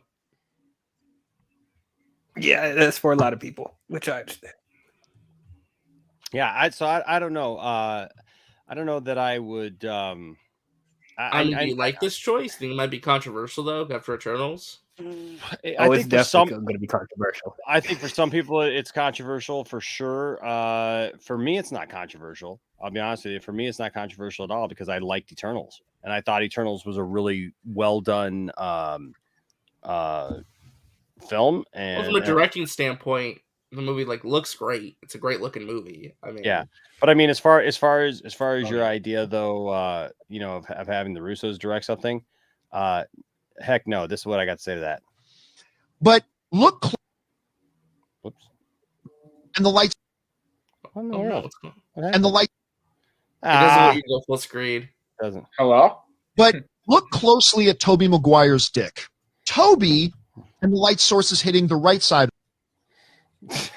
If you just look closely at it. Just look at it. Just look at it just closely and for as long as you possibly can. Just stare at it. Let's analyze it and just look. Yeah. Well, actually, reflecting real off quick, of his did you talk? I don't remember if you talked about. Did you talk about what happened to Rogue Squadron? No, because that was another topic that I was that I didn't get to do because I didn't get to talk about Wonder Woman 3 and I didn't get to talk about the Rogue Squadron thing. So so Rogue Squadron now is on hold, but that doesn't surprise me. It got delayed indefinitely. Yeah, that doesn't surprise me though. I'm going to be honest with you. That doesn't surprise me at all, given the fact that they just fast tracked Wonder Woman. It does not surprise me at all. That it also lines up with the rumors that apparently they're going to fast track some kind of High Republic, Old Republic movie for 2023. That they're getting ready to move in very quickly on that. So it makes me wonder: is the Kevin Feige, Chloe Zhao movie the High Republic, Old Republic movie, or is it something completely different we haven't even heard of yet? You know.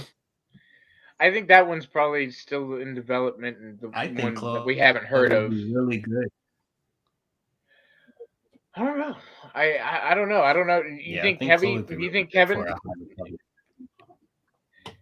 True, but you think Kevin is that's? Do you think that's the story he's going to do? Is Old Republic? Maybe. Well, I think she could probably pull that one off. I'll be honest with you. I thought that she did a great job with an ensemble film of like all these different people that most people really didn't care about, right? Or know that well, and made us care about him. Like she made me care about those characters. I'm gonna be honest. Some of the best dramatic moments in the MCU, in some time that I've seen, there's that whole thing in Babylon with Ajax, telling them to go. That was like, whoa. Yeah, it was yeah. Well, it's especially stuff towards the end of the movie too. How they handle stuff with Icarus as well, I thought was really well done. Sure. So TJ here with a $2 Canadian super chat. Thank you, sir. Says Chloe Zhao should direct Crimean War Wonder Woman. God, I want that movie so bad right now. William would be very interested in that movie. Yeah. I want that movie, dude. I want her in the Crimean War. That'll be great. So Spherical Man, as much as I do as love The Last Jedi, and I do, sorry for those of you who are triggered by that, but I am. I do love that movie. It's fine. You're fine. But here's the thing. I don't want a Rian Johnson trilogy. It's really why not? I do. Here's why. I can't deal with that. Oh, the headache of the I don't want to deal with that. I don't want to deal with that at all. I don't want to deal with having to listen to people gripe and complain. I don't want to listen to people for 10 years. Complain, though. You want to spend the next 30 years arguing another trilogy? No, I don't. At this point, they're going to do it regardless of whatever. No. Not at the level, dude. Not at even close to the level that it would be if he actually got his trilogy. So no, I can't. Oh God, That's why I say what they need to do is to get the jump on people, have him direct an episode of The Mandalorian, because like how the episode will play out, because we don't know who directs it. And it's like, what if the episode is really, really good? It's like, oh, this is a really enjoyable episode. And then at the end it says directed by Rian Johnson. They'd be like, son of a bam! Or, Enosh, what if they do this? They have Rian Johnson direct his trilogy, but they don't say who, like they say a movie's coming out. We're not revealing who the director is. It's like they have a fake director stand in named Alan Smithy. And then when the movie comes out, they actually put Rian Johnson's name in the credits. Alan Smithy? Yeah. Alan Smith. So just chill out. Drink a 7-Up, eat a moon pie, quit murdering people. Alan Smithy. So The basically, so this is the reaction. Then you're telling me put out Rian Johnson's Star Wars trilogy, but then at the end surprise them with that it's Rian Johnson. The next one to interrupt me is a dead man.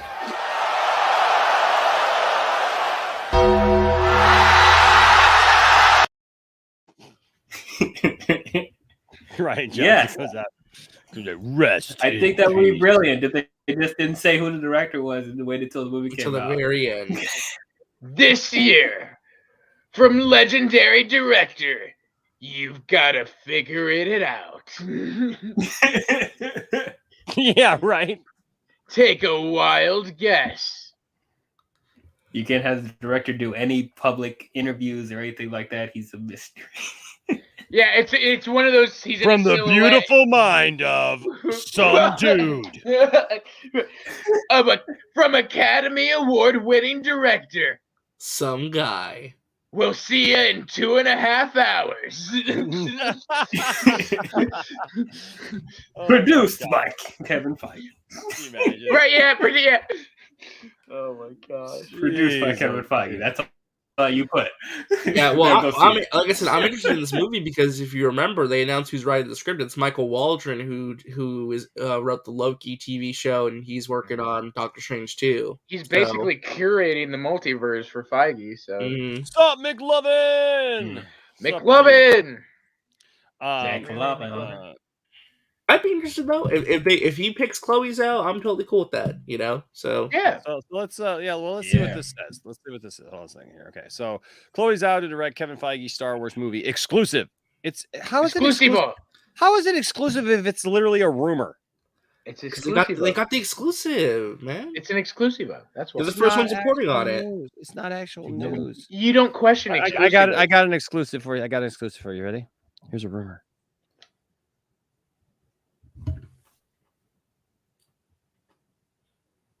It's that exclusive. It's only I know it. No way. Yep, RJ's directing a Star Wars trilogy under the I would make a Rian great Johnson. Star Wars trilogy. Ryan Johnson. Sure. That's what RJ stands for. Is Rian Johnson. Right. This whole time, man. You heard This it here whole first, folks. time. You heard it here first, folks. Yeah. Blow my cover like that. I've been Rian Johnson infiltrating the fandom space. You know, it was Rian Johnson all along. It was Ryan. All right. Okay. So here we go. So what's it say then? It says it's an exclusive. Yay! There she is with her award, and there's Kevin Feige with a microphone and a hat on, like usual. Yep. Chloe Zhao is one of the biggest directors in Hollywood right now, coming off of 2 Oscar wins for Nomadland that included Best Picture. Zhao recently directed the latest MCU flick, Eternals, to be mixed reception. It says 2-2. Oh yeah, it does 2-2. What the heck is it? Come on. Good Lord, man. These people. Listen, they write them so fast they can't check stuff sometimes. Apparently, yeah, because you know what? I actually looked into possibly writing for a couple of these outlets, and they're forced to do like so many per day that they have to write these articles like so many per day, and it's like so. But there's nobody really like proofreading the stuff. I'm just saying. That's why some of them are like so off the rails, and you're just like, who the heck wrote this thing? And it's like, yeah, okay. So the latest MCU flick, Eternals 2-2 mixed reception, but critics, but audiences acclaimed it. That's a weird run-on sentence. During the press for Eternals, Zhao expressed her love for Star Wars and how she'd love to direct one. Since then, we've heard some very exciting details about this possibility. We've vetted this story out to as many sources as possible, and based on that, and the fact that Doomcock hasn't talked about it, it's not Cameron Pasha, right? It's not, is it? No. You're good. You're good. All right. One Take News can exclusively report that Chloe Zhao is very close to signing on to direct Kevin Feige's Star Wars film, although some sources said she's already signed on. Either way, sources told us she was always a top choice for Feige, and it's only a matter of time before it's a done deal. This is a very exciting prospect, as it's clear that Zhao has a love for the source material, and she stated multiple times in interviews that she's down to do a Star Wars film, and she'd love to do Feige's film. Now we know why. While plot details, I mean, it's a Star Wars film, maybe like that's Everybody why she who wants doesn't to do want to it. work Like, on it, and we were wondering, we were so wondering why she would want to do a Star Wars film of all films. My goodness, nobody likes Star Wars. Like, geez. Oh, now we know. I'm so glad they figured that one out for us. Cleared that up. Yeah. Thank you. Appreciate that. Okay. Thank you, One Take News. This is a very exciting prospect, and it's clear that Zhao has a love for the source material, and she stated multiple times in interviews that she's down to do a Star Wars film, and she'd love to do Feige's film. Now we know why. While plot details are heavily under wraps right now, it seems that we should be getting an official announcement very soon.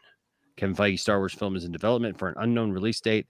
What do you think of this prospect? Let us know in the comments. Okay, so here's my thing. Here's my take on this. I'm a little worried for Star Wars films right now. because of what happened to Rogue Squadron. There's so like this movie's coming out, this thing's coming out. We still have a Taika Waititi Star Wars movie. That's great. We also have another one. Yeah. Yep. Everybody thought, how much did Patty Jenkins literally hype her movie? There was like a whole like little documentary. They made a big deal that she was joining Star Wars, right? Like there's like a whole little documentary thing, and she's like talking about her. What was it? Her dad? Yeah, her dad was a fighter pilot. Fighter pilot and all that stuff. And now it's like, oh, indefinitely. It's if it happens, it happens. Now I get it. She wants to finish Wonder Woman. I understand that. Well, the rumor is that the reason it got delayed too is because they were supposed to start shooting within like next couple months, but the script, they're having a lot of issues with the script and they want more time to fix it.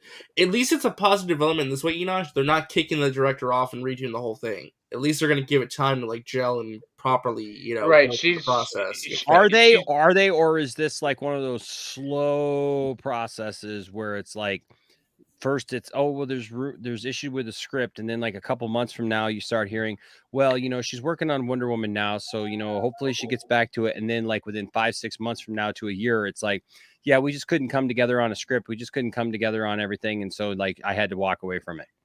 I think it's possible. I hope not though. Yeah, it's happened way too much under Lucasfilm. But at the same time, I think this is, I don't know, I think this could be a different situation. I thought it was always funny when they announced the film that she was going to be doing it and that it was going to be 2023, because at the time she announced it, I think she'd just taken on Cleopatra.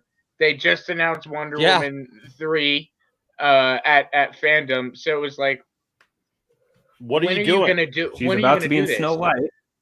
I guess she's doing Snow White. Gal Gadot's gonna be in Snow White. That's right. Oh, Gal, right? But Patty's directing Cleopatra. She's got that commitment to Warner Brothers, and then probably a commitment to finish Wonder Woman. So I just always thought the timing was weird, but I mean, I think there was an excitement for it. I mean, she was one of those. I think when you hear certain people talk about Star Wars and the passion that they have for it, she got my interest. She got my interest. Well, because probably they're not gonna tell everybody, hey, by the way, we're gonna do this Star Wars movie 5 years from now. Right. Exactly. Yeah. But they should have never. They should have never announced it or dated it. They should have given her time to get her Warner Brothers, I'm sure, obligations out of the way. Yeah, and it just to me, I'm just concerned because it just feels like it feels like she's got like all this stuff now on her plate, and God only knows if she's ever going to actually get to doing the stuff, Right. So I don't know. AMXF channel with a $5 super chat. Thank you, sir. Says not a fan of Chloe Zhao. There are many more talented directors out there. I'm not afraid to voice a negative opinion about her. I hope it is not true. I mean, if we look at other directors who have worked on Star Wars, some of them aren't my first choice, but they ended up being really good, like Ron Howard, Peyton Reed, like Robert Rodriguez, like Bryce Dallas Howard. Yeah. So we can't be judging we can't be judging directors like just off the gate. We got to see what story, what would they contribute, because they may surprise us. No, I agree. But I mean, I think a lot of people, some people even forgot that Feige had a Star Wars film in it, and what? So my question is this: if he's not directing it, right? Is he just producing it? Is he just? Yeah, he's just producing. If he's executive producing, he could have a story, and he gives it to Michael Waldron. Like, I need you to script it. So that's probably what it is. He's curated the story. Oh, Taika Waititi too. Does anyone expected him to do a Star Wars movie? I didn't feel like his style worked at all. But then he did The Mandalorian. I'm like, you know what? Let's see what you do, bro. I'm all his for it. Mandalorian episodes are phenomenal. You're not wrong. You're not wrong. So, and yes, Golden G's, I'm right there with you. Make Solo 2 happen. Come on, let's do this. Maybe that's what TD's. I don't know. It'd be nice. I would. Man, Star Wars is just one of those things right now, right? That I think Solo 2 should happen in the form of that Lando series. Mm-hmm. Continue it that way. I think that's where it's gonna happen. And Solo should have cameo appearances in that. I'd be shocked if that didn't happen. I'd be shocked if that didn't happen. That'd be good with that, I guess. No Double Down. I have not figured out who Deranged Enosh is yet. Like, the mystery is like even greater than anything right now. Like, I have no idea. Like, the mystery of Deranged Enosh. I don't know who I could have possibly made breakfast for that is part of my family that's a male, because there's no males in my family. I'm like the male in my family. So, like, I have no idea who that could be. And that they have a connection with Jarbo. What the heck does that mean? Like, I literally don't know anybody who's been to my house that I've made breakfast for that has a connection with Jarbo, that has met Matt Jarbo. But yet they haven't spent the night at my house. They've known me and my family since my kids were young. They've hung out with Isaac and apparently talked to Landon about DC. I have no idea who that is.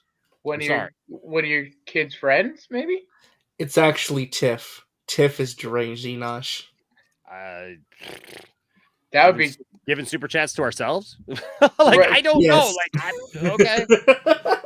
Like, there's better ways to give 30% of our money away. I don't know. No, it's so weird, man. I have no idea. Who it is. AMXF channel, or as I like to call him, Tom Hanks Ball Sack 69. With $5 super chat again says, no, DL. I disagree. DL, you're wrong. Come on, DL. Did you hear that, DL? Come on. You're wrong. Okay, DL. all right. I mean, I understand. Look, I understand. You could dislike everything that a director has done up until that point. I understand. I have those directors too. Like, I guess the one example I could say Star Wars related is Taika Waititi. I was not a fan of Taika Waititi up until The Mandalorian. I didn't like anything that he's done. No, I didn't like Ragnarok. Peter Rabbit was but Jojo Rabbit. Get it right. God damn. Peter Rabbit. Oh, that's right. Peter Peter Rabbit was that awful kids movie, right? Yeah. Sorry, Jojo Rabbit. Jojo Rabbit was but what I love Jojo Rabbit. I love that movie. Jojo Rabbit was really good. That's fine. That's fine if you enjoy it. That's fine. I'm not even saying it's an awful movie. It's just, I don't know. It's an awful movie. By it, and I was kind of looking forward to it. But yeah, but what he did with Mandalorian, though, I'm like, okay, you got my attention, Taika. Let's see what you do. Like you could not like a lot of their projects, but then there could be one diamond in the rough. They could pull out something surprising. I don't know. Hey, you know what? Directors do. And it's like I haven't seen Chloe Zhao's work other than Eternals. That's the first thing I've seen from her. So I could see her other stuff and be like, okay, she's not that good of a director. But I don't know. I'm on board with it a little bit more. That's yeah. I just you know what? I don't know, man. Look, there are definitely people who direct films that you don't necessarily like, and then all of a sudden they do a film and you're like, wow, right? I mean, just like actors, right? There's actors just that's exactly the same as you don't like the stuff that they do, and then all of a sudden you wake up one day and you're like, oh, I like this. This is good. This is good. So, you know, like I didn't like Denis Villeneuve's movies until Dune. I was like, Dune, that was good. I like that. So that's another thing. I'm trying. Let's see here. I'm trying to. Oh, guys, I actually got to go. Thank you, Dad Dude Gotta Vince. take care of Thank you, Dad Dude Vince. I appreciate you being on that with the chat. But to finish that, it says, no, DL, I disagree. I have a very strong opinion about this woman also. But moreover, not a fan of her work at all. At all! Oh, that's how I read fine. it. I read it. Yeah, I read it. At all! And I read it. Not a fan of her work at all. All right, so you got to go, DL? At all. Yes, I do got to go. All right, bro. But All I right, man. will be in RJ's stream later. I will definitely. Yeah, I gotta get ready for that soon too, as well. so- Yeah, that's gonna be a bloodbath. Oh, it sure is. What are you streaming about, RJ? The Four Nerds Network Marvel Mania episode 3, talking about basically the John Campia stuff, but also a big giant Eternal spoiler discussion. So that should be fun. It's Nice. war. Nice. It's war. me versus Metaverse, and I'm going for the kill. I guess It's Bradley, treason then. Master Jedi. Very well. Starts this. I thought the Eternals was overdone.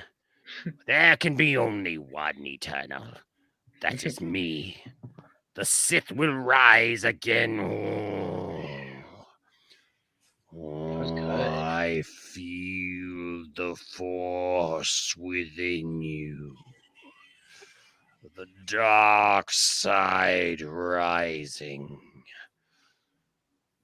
From henceforth, you will be known as Darth Big City. Yes, rise, Lord Big City. And swear eternal allegiance. Oh, God. To the Sith. You have been You want me summoned. Stand. Do you want me to stand up? Maybe. I don't know what to do. Golden City or Golden G's production says, Enash, what's a movie you like but everyone hates? Space Jam: A New Legacy. The Last Jedi. The Last Jedi. That's my biggest one, man. That's literally my biggest one. Like more than anything else. Like I take so much flack for loving The Last Jedi, but I love That's The how I Last went Jedi. to Ride the Skywalker because I enjoy the Ride the Skywalker. Heck yeah. There you go. Everyone Like what you like, right? Love Yep. what you love. That's what I say. I like Spider-Man 3, but I used to hate it, and then I grew to like it. Well, we don't care about that. No. It's not a bad movie. Go back and watch. Go back and watch Spider-Man 3. Go back and watch it. There's a lot more good in that movie than I bad. can't tell if you're being smart or stupid. I swear. When I review it, Oh, I I will no. go What? into detail. I'll tell you what. No, RJ, we're gonna do our Spider-Man 3 watch party. I'm gonna roast it, and you can give your serious commentary.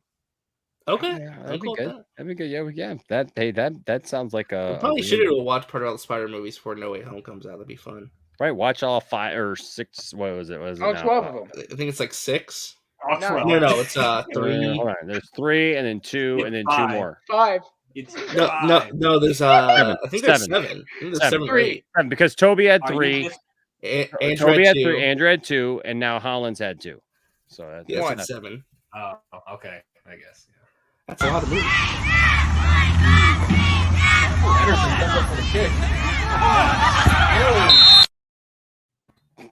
That's a fail right there. But yeah, that's my movie that everyone seems to hate is The Last Jedi, and I'm sorry, but I'm not sorry. Triton here says, "Hey Nash, can't usually catch you live as it's usually 2 a.m. or so here in the UK when you stream. Glad that you were able to catch me today. I actually liked streaming today. I thought it was pretty good. Thought we had a good time. Great conversation with everybody. And thank you all for being here. And of course, at the very end, I got home, so I was like, all right. I wanted to come and like yell at half of you guys anyway, because like your takes are terrible. Your takes aren't Wait, as dark wait. and great sometimes either. What? What takes do you have a problem? What? For one, you know, I forget. That was in the car. I was yelling at my phone, but I was. Hello, ladies. Welcome to the barbecue. There we go. I do just want to remind everyone to take a look at Toby's dick. Let's all just take a look at Toby's dick. And Andrew's balls. I mean, yeah, I heard that audio clip for the first time, and I was like, you gotta be kidding me. Right? Like, I never thought that I'd say this ever in my professional career. Yeah, you did, John. If you look at the lighting on its package, you can see what religion he is. I'm just. Oh, Lord. Oh my God! He's circumcised.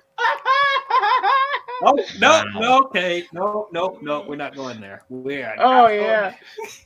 All right, let's just go around the room. All right, everybody talk about who's cut and who's not.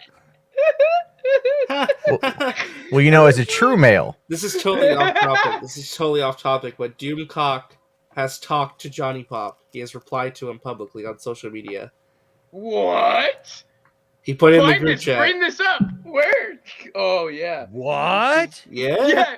What? Doomcock has acknowledged Johnny Pop As being the co-host, though, of 2 Cents on Nonsense? No. Okay, hold on a second here. Johnny Pop. Oh my gosh. So okay. Well, hold on a second. This is breaking news. Hold on a second, and it's I mean, it's Poindexter Lounge related for sure. So Doomcock tweeted multiple sources. So I'll say all Kennedy projects have been delayed or canceled. Oh, dear God. Rogue Squadron's only the tip of the iceberg. Rumor has it everything is gone, including Rian Johnson's Star Wars trilogy, and the High Republic has been erased from canon. Okay. Oh dear God. Oh my gosh. Why? Okay, but then Johnny said she is the president of Lucasfilm. All the projects fall under her management. By your logic, then they should be shutting down production on Mandalorian season 3, etc. Since she's an executive producer, right? Which Doomcock answered, actually, as of October 30th, as far as we know, she is no longer president of Lucasfilm. Her previous contract expired. If there is an extension, we don't know what the terms of that contract are, but we do know from sources that John and Dave are not impacted at all if rumors are true. And I just responded by saying, dude, are you effing serious? Did you glean this from remote viewing into her office using tarot cards or other forms of the arcane arts? That's beautiful. You dipsh. I won't say words on your channel that I will gladly say on mine, but the drop. There you go. Yeah. Enosh, next 2 Cents Nonsense episode. Talk about Johnny Pop was acknowledged by and Lord you know what? Dave. The last time we answered like something stupid that they said, Jeremy came in here and was, so maybe we'll get an exclusive Doomcock. So Doomcock is basically utilizing the delay of Rogue Squadron to say that all of Kathleen Kennedy's projects have been delayed or canceled. Great. like Kathleen Kennedy is going to be front and center on Friday, or on Friday, right? Yeah. She's going to be front and center giving a Lucasfilm presentation. So we are so proud of the last few years of the Mandalorian, the Clone Wars, and the Bad Batch. She'll be fired. Right, yeah. Security just walks her off right in the middle of her speech. Well, all I got to say about that is, if you believe Doomcock's rumors, that's great. I don't. If you think that Lucasfilm is heading in the right direction, that's great. I don't. If you think that George Lucas has a George Lucas cut of The Rise of Skywalker, that's great. I don't. If you think that George Lucas is coming back to take over Star Wars at his age, that's great. I don't. If you think that Kathleen Kennedy is getting fired for the 450th time, that's great. I don't. So I don't. Beautiful. Wait, that was me. Yeah, that was you. That was you. That's from your show. Monkey Jeebus here says Lucasfilm would announce it. Absolutely. If she was gone, they would absolutely announce that. First of all, they if that were true, they would have her replacement ready to go. And There'd already be talks about it. Yeah. So that would already be in place. So I mean, Oh, Johnny with the clapback on Doomcock. Oh, did he? Yeah. He's like he linked to he responded to my tweet, and he says, "Well, is this false then? Did Pasha give you bad info?" And it's Lucasfilm.com, Kathleen Kennedy's presidential page on the leadership. She's still listed as president. She was gone as of October 30th. They say if the rumors are true. Yeah, but the website hasn't been updated. I'm shocked that Doomcock has not blocked you, Enosh. That's surprising. Should you say something? I don't know. I should. Let's see. What should I say? What should I answer, Doomcock? I'm gonna have to watch Doomcock tonight for Chud Watch, aren't I? Damn it. Well, we're already gonna go through Campia and Grace Randolph. Might as well go into Doomcock territory. Hold on. You should ask her an interview. Hey, Gil, I want to do an interview. So if I do that, should I call him Gil or should I just call him Doomcock? Call him Mr. Cock. Hey, Mr. Cock, I'd like to do an interview.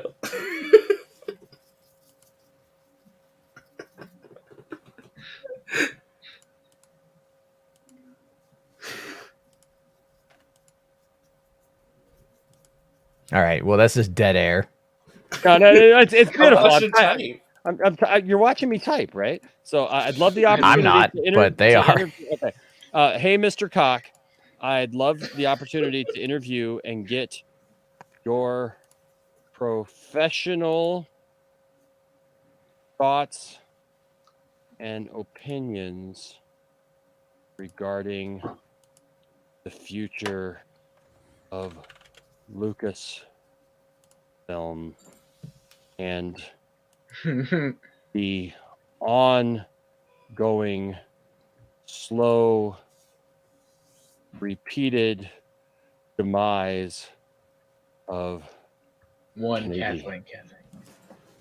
Oh God, Grace Randolph is trending right now too. Why? Oh God, what's happening?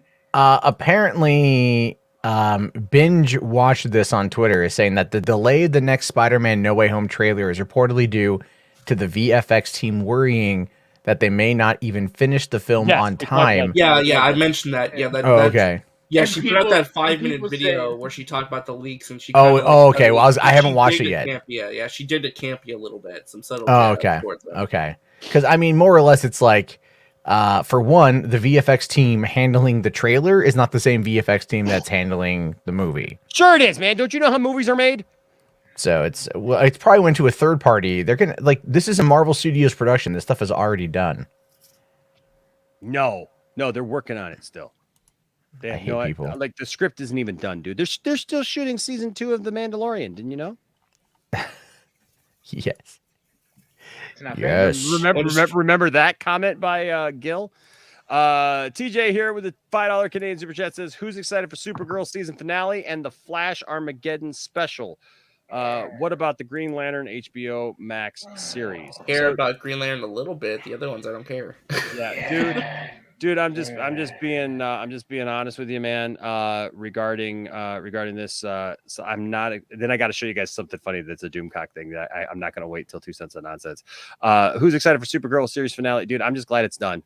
Honestly, at this point, I have not been a fan of Supergirl since season. I dropped out at the end of season 2.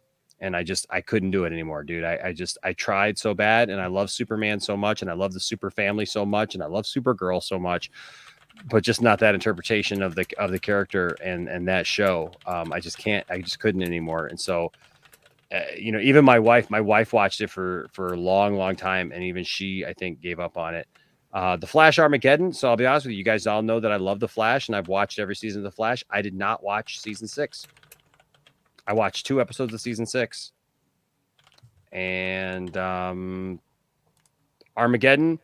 I just have a feeling that Armageddon's going to be Armageddon in name only. They're gonna butcher it. They're gonna butcher it. Like, look, dude. Like, even the people that they have on the poster doesn't make sense. They don't have Superman on the poster even, and like he's in that world, but yet but they're bringing back Black Lightning. Like, even though Black Lightning's gone and done, they're bringing back Black Lightning. So I don't know, man. I just Almost like they don't know what they're doing anymore. And well, with the Green Lantern series, look, I love Green Lantern. I'm excited to see Green Lantern done, in any capacity. But time will tell. Time will tell, man. And that's all I could say really about that. Golden, you're right. They did do Superman dirty on Supergirl. It just is. It is what it is. So, so you all know that I have this Doomcock action figure, right? Yes. Okay. Oh boy. So I got to bring this up because this was absolutely hilarious. Something that came up. So you guys know we have all of these awesome pictures and stuff that have been done for us by my good friend that I've gotten to know, Mr. Mike Murdoch. John Murdoch. I'm sorry. I know Mike Murdoch. John Murdoch. He's done a lot of the t-shirts and stuff that we have for 2 Cents of Nonsense with the Doomcock stuff on it, and the Croc Plus stuff and everything. And so it's pretty funny. Well, so I was showing this, right? And I was like, because we were talking about something like from old times or whatever. And so then I put him away and I was talking about Doomcock's like dad or grandpa. And I brought out this old action figure that I got right here. I was like, I'm Doomcock's grandfather, right? And I did that. And then John sent this to me today. And this is just brilliant. Check this out. It's Bellcock. It's literally him like in a submarine here. Like, it's Bellcock. And then there's this old picture. Look at this old picture of Kathleen Kennedy, man, from Who Framed Roger Rabbit. It says, Kennedy destroys Bugs Bunny with Rabbit film. Warner Brothers Disney at war. Oh, made me smile. It just made me smile. So, plus, I'll be honest with you, like any kind of, submarine humor is kind of funny. When a pregnant woman goes swimming, she is a human submarine. Until next time. Oh, so there you go. By the way, I pissed off the guy behind Bounding into Comics because he was reporting a Doomcock rumor. It's like, oh, there's a Kevin Feige and Bob Chapek going at it according to a new Doomcock. And I'm like, dude, just your daily reminder that Bounding into Comics is not a real website. And he's all like, oh, but the website's still up or something. And I'm all like, dude, you simp for Doomcock because you can't report on real news. Yeah, Bounding into Comics is absolute garbage. I love pissing off John F. Trent. It's so funny because he is such a salty boy. He is such a salty boy. You criticize Bounding into Comics at all, and he's like, "No, you're the one who is the ball licker," or something. It's old Jay and Silent Bob Strike Back reference. Yeah, I did. Why do these people report Doomcock like he's like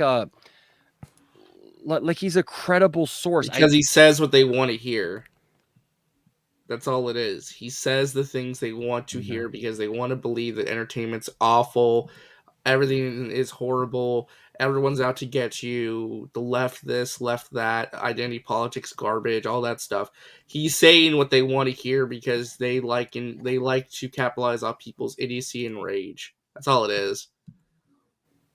Yeah. If it wasn't Doomcock, it'd be somebody else. It would be somebody else who does the exact same thing he does, just in a different way. Okay, I love Crazy Joe, but sometimes I feel like Crazy Joe is trolling me. Like, as much as I love Crazy Joe, you guys know I love Crazy Joe. Like, he was on this when we started this thing. But Crazy Joe did you see what Crazy Joe just said? Mm-hmm. No, I didn't know. I didn't see it. Okay, well, you wouldn't see it because it's not in the private thing. You left our private thing. So Crazy Joe just said Campia did an excellent job clearing the air today. He also confirmed that there were conversations with Sony. It sounds like all is good. I love you, Joe, but he talked about Tobey Maguire's penis. That did not clear the air, made it worse. Yeah, let's get a real close look at those. I mean, the smell of Tobey Maguire is in the air because we got that up and close and personal. Yeah, that's a hell of a thing. Real man stench of Tobey Maguire is I just John can't get over that. Campia's He said that face. live on the air. New scent from John Campia smells. Teenage boy room. Oh wait, what? Teenage boy room. Get all the sticky manness of teenage boy room. Or try our new fragrance, Andrew's Balls, coming this December. Right? Yeah. That junk man. It says Doomcock, block me. Well, I've got this is my favorite thing. I got this girl to actually sing it, but she read it wrong, so I got Cluck was wrong. Doomcluck. So close. I know, so close. Just didn't hit it. I don't know what I ever did to him, well, other than challenge or calling out his BS. Yeah. Way to go, Johnny. We'll definitely talk about that at the next 2 Cents on Nonsense, which, by the way, don't forget, we're planning on doing the watch party of Roger Corman's Fantastic Four. Oh, wait, when's it happening? We're gonna try for next Sunday. Oh, okay, awesome. Yeah, I'll tune in for that. Heck yeah, it's gonna be good.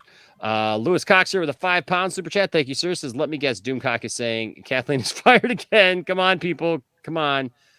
Don't this hell the Doomcock or anyone says. Yeah. Oh, and now Andy Signor called out Grace, and now viewer Anon is responding to Andy Signor. What's What's happening today? Yeah, I can't read anything Andy Signor puts. Yeah, I had to go to an incognito window because the little boy blocked me. He's saying complete stuff to me and then blocked you. Yeah, I'm blocked by a lot of people though, but that's okay. I saw even someone in your chat said they unsubbed for me when I started speaking the truth about the Snyderverse. Yeah, so I have pulled up. So binge watched this, talked about the Grace thing, about the VFX team and all that, and then Andy replied saying, "Complete lies. Her source has been off this entire movie. They have 3 trailers. Grace, 1 gives it all away, 2 don't. They are debating which one to run with." Well, I'm sorry. What now? They're talking about the trailer once again. Okay. But then viewer Anon, who actually I think has information. Sorry, I don't think Grace really does that often, and Andy definitely doesn't. He says here, Grace and I have recently traded info on a few things, and I don't think she's lying. I believe she was told the movie is in major crunch mode to make its release date. But Andy is also right that it's common for studios to cut multiple trailers and pick one. So I don't think the trailer they're going to drop though is going to have Toby and Andy in it. I think that's stupid to have it in there at this point. Why would you not put them in the trailer though? Because that would kill the surprise. It's like, why would you? Like they can hint at it. They'll hint at it, right? The universe is expanding, right? Like still the surprise though. But not everyone has seen the leaks, RJ. Not everyone has seen the leaks. So would it make sense to put them in the trailer to maximize hype? No, because this is all about what you don't see. This is what I'm talking about. This is why we got into this last night on my stream, and I don't know if I'm not explaining it correctly, but I'll use a J.J. Abrams analogy. And it's like, remember the lens flare in Star Trek? Oh yeah. All right. So why was the lens flare there? To give you the idea that something amazing was happening off screen. It was all about the unknown. That's why he put it in there, because what you were seeing was cool, but what was on the peripheral of that was even cooler. That was the idea.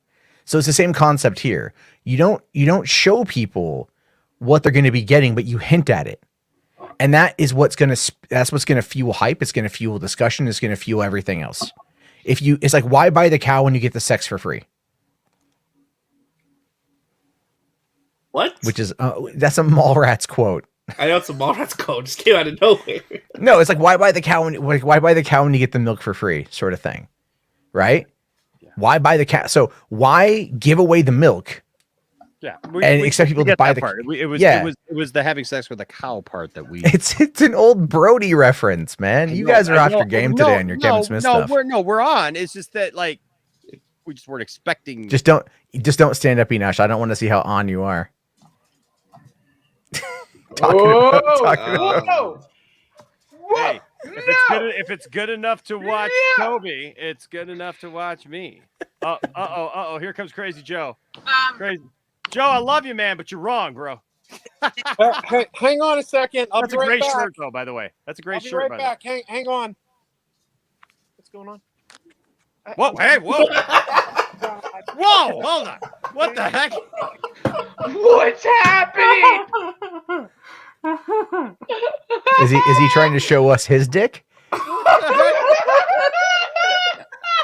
Good God, it's live.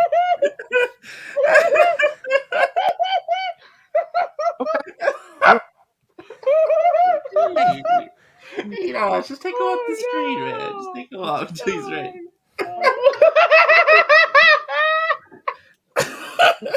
Well, she'd be her next one, right?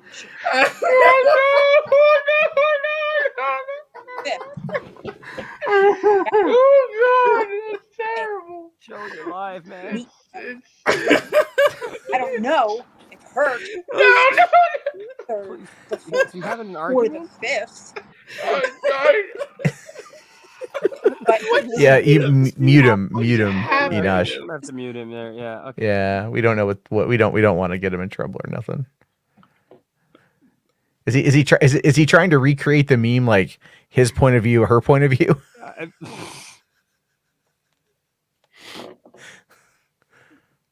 Wow. What you see versus what she sees. Yeah, there you go. And that's what she sees.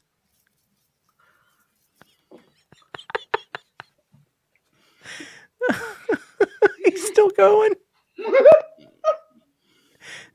Dude, you can see this. Like...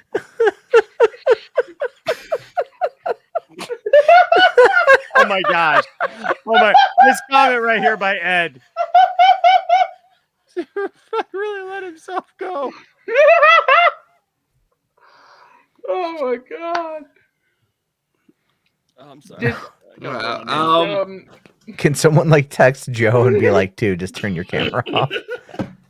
Or just remove him from the stream. I guess Enosh could just there we go. There We we go. can't see what happens next. It's like one night I was streaming and I was doing a call-in show and a guy passed out on there. camera. What? Yeah, the Futternet. there. Yeah, Yeah. and we just left him on screen for like an hour until like he woke up. It was Futter Watch. Yeah. That junk man. Well, on that hilarious note, I do have to dip because I gotta go run and get some groceries. Wow. Okay, hold on, he's back. Hold on. Hold on. Hey, whoa, hey now. Hey, Joe. Hey. Hey, you got to warn people when you aim the camera at your crotch, buddy. Oh well, you know. I mean, it's funny. It was funny, especially after what Campia said today. We thought maybe you were trying to recreate something, but you know. Well, after what Campia said yesterday. I mean, Junkman just said this. Now that is a doom cock.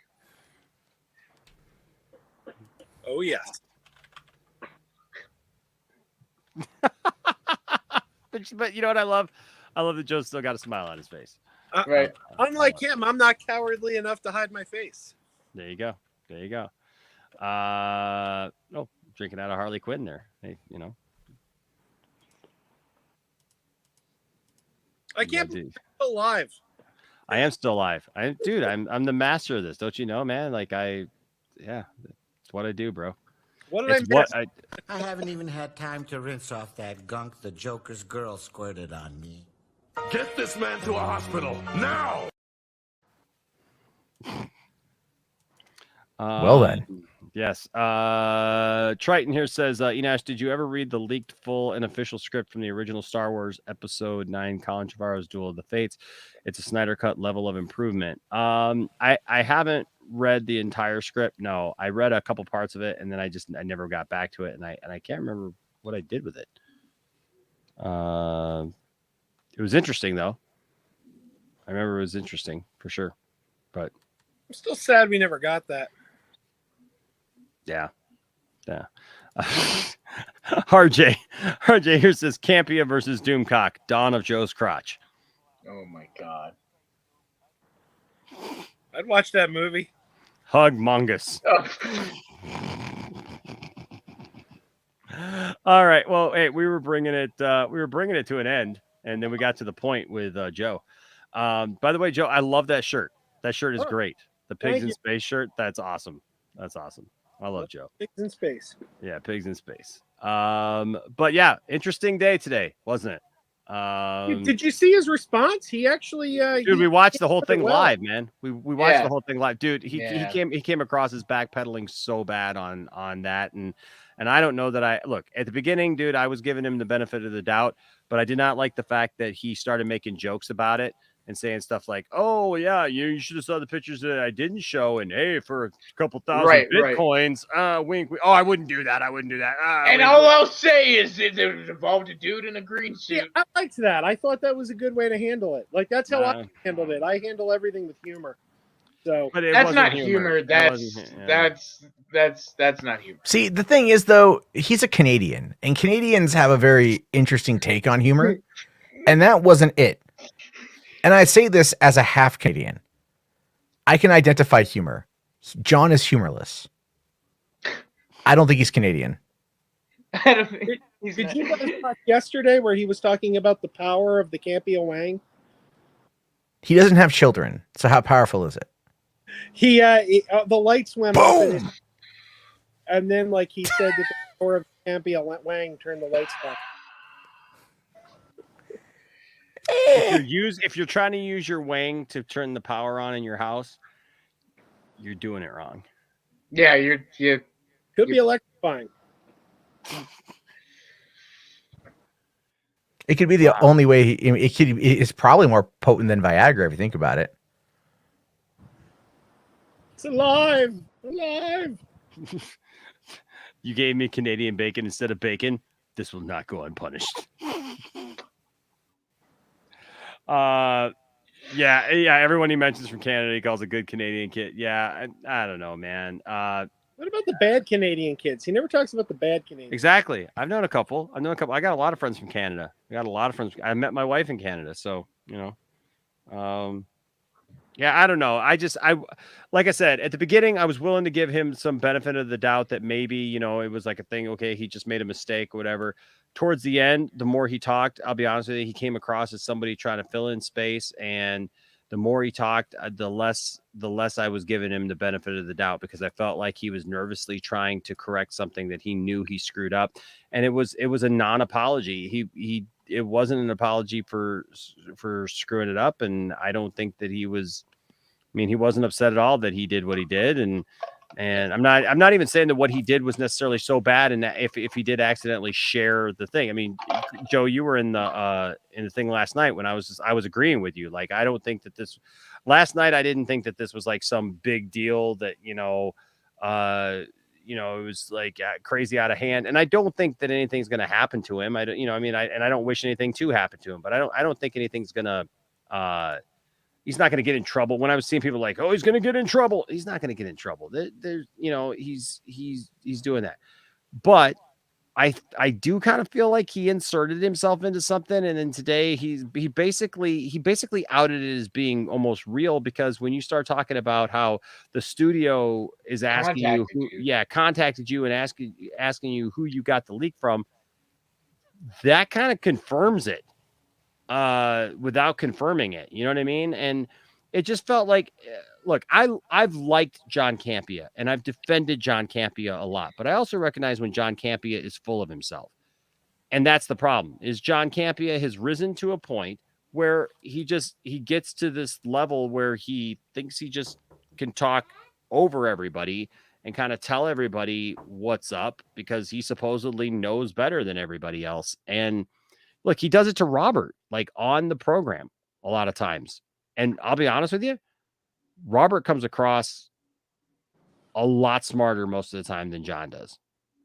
Like, Robert has like well thought out points of view. And even though I don't agree with everything Robert says, Robert just does seem to come across more together, where John gets very emotional about stuff. I mean, obviously there's famous videos. So we should like send him my doll or something. I'm just saying. That's what frustrates me about Robert, though, is because he does No, I mean he's an industry insider. He's worked as a director. He's worked as an editor. Yeah, he should know better, and that's why I get really frustrated with him when he goes on streams and says things that he has to know can't be real. Like when he was on with Midnight's Edge and was saying, "Oh, well, you have to understand." J.J. Abrams would have gotten the TV rights to Star Trek. He would have negotiated that. And it's like, not if they weren't up for negotiation. I believe actually that they were up for negotiation back in 2009. In fact, coming off of his television background with the success of Lost, he wouldn't have gone into rebooting Star Trek without there being the potentiality of television, because that's where his wheelhouse was. But the thing we've always been told from the beginning is that CBS controlled the TV rights and Paramount controlled the movie rights. So if he was having a meeting with Paramount about taking over the Paramount side of the movies, the TV rights aren't theirs to give him. But at the same time, in the late 2000s, there was nothing happening with Star Trek on television anyway, and CBS would have been looking at it from the perspective of teaming up, because they had the film rights that Paramount had a license from CBS. And so if they already had, so if Bad Robot came in to get access to the film rights from CBS through Paramount, then they would have already been talking about doing the television shows as a way to connect it all together. That's kind of the whole point of it. And then I don't know what happened necessarily, but I was always under the impression that that was the goal. But I have to go myself, guys. I have to take care of my kid. Good. We're just bringing it. Yeah. But good chat as always. Good chat as always. Remember, check out, subscribe to Enosh if you're not already. Thank you. You should be if you're here. Absolutely. But And check out Crazy Joe's crazy takes at the Wild Crazy Porium. I don't know. And then there's Austin, who's like the newbie, but whatever. We don't care about him. I feel like my channel came to the Crazy Porium now. Crazy Porium. Well, hi everyone. And then don't watch my channel because apparently I suck, according to Triton. So there's that. All right, guys. Well, everybody's got an opinion, and I mean, Triton's not wrong, but Who's Triton? Triton, he's our friend in the chat. Yeah, Triton's been a good friend over the years. And look, my thing is like, look, there are people who watch our stream, watch my stream that like I tried to, I never want this to be an echo chamber. So I always want to have people on with different opinions and different thoughts on stuff. And even if they're different than me, look, Triton, you know me, man. Like I'm still very much in support of the Snyderverse. I will still fight for the Snyderverse. I believe that there are still ways that it can happen, and and that's what we go with, some people it's going to take. For some people, it's only seeing that they would believe. And, like I've always said, if it happens, come back and celebrate with us. Right. And if it doesn't happen, I'm not going to lose, I'm not going to lose my mind over it, but, I think it is, I hope that all can exist together. That's what I hope is one day we go. I just noticed Austin's got an American Hustle poster behind him. He does. I'll never forget what happened when I went to see American Hustle. My wife is from Jersey. She grew up in Jersey. And she does not have a Jersey accent usually. But when we went to see American Hustle, she walked out full Jersey. From hearing the accents, it like triggered her. And it was like maybe about 12 hours before she lost it again. Before she came back to Oh, that's funny. Yeah, I know. I was just talking with somebody. That's a super underrated movie. I think it's a really, really good movie, and it's weird how movies age. Nobody really talks about it, but it's a great movie.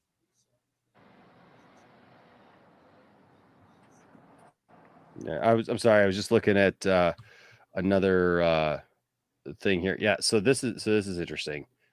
So talking about parts that like John Campia said today, right? So first of all, John Campia directed us all to look at the spider junk of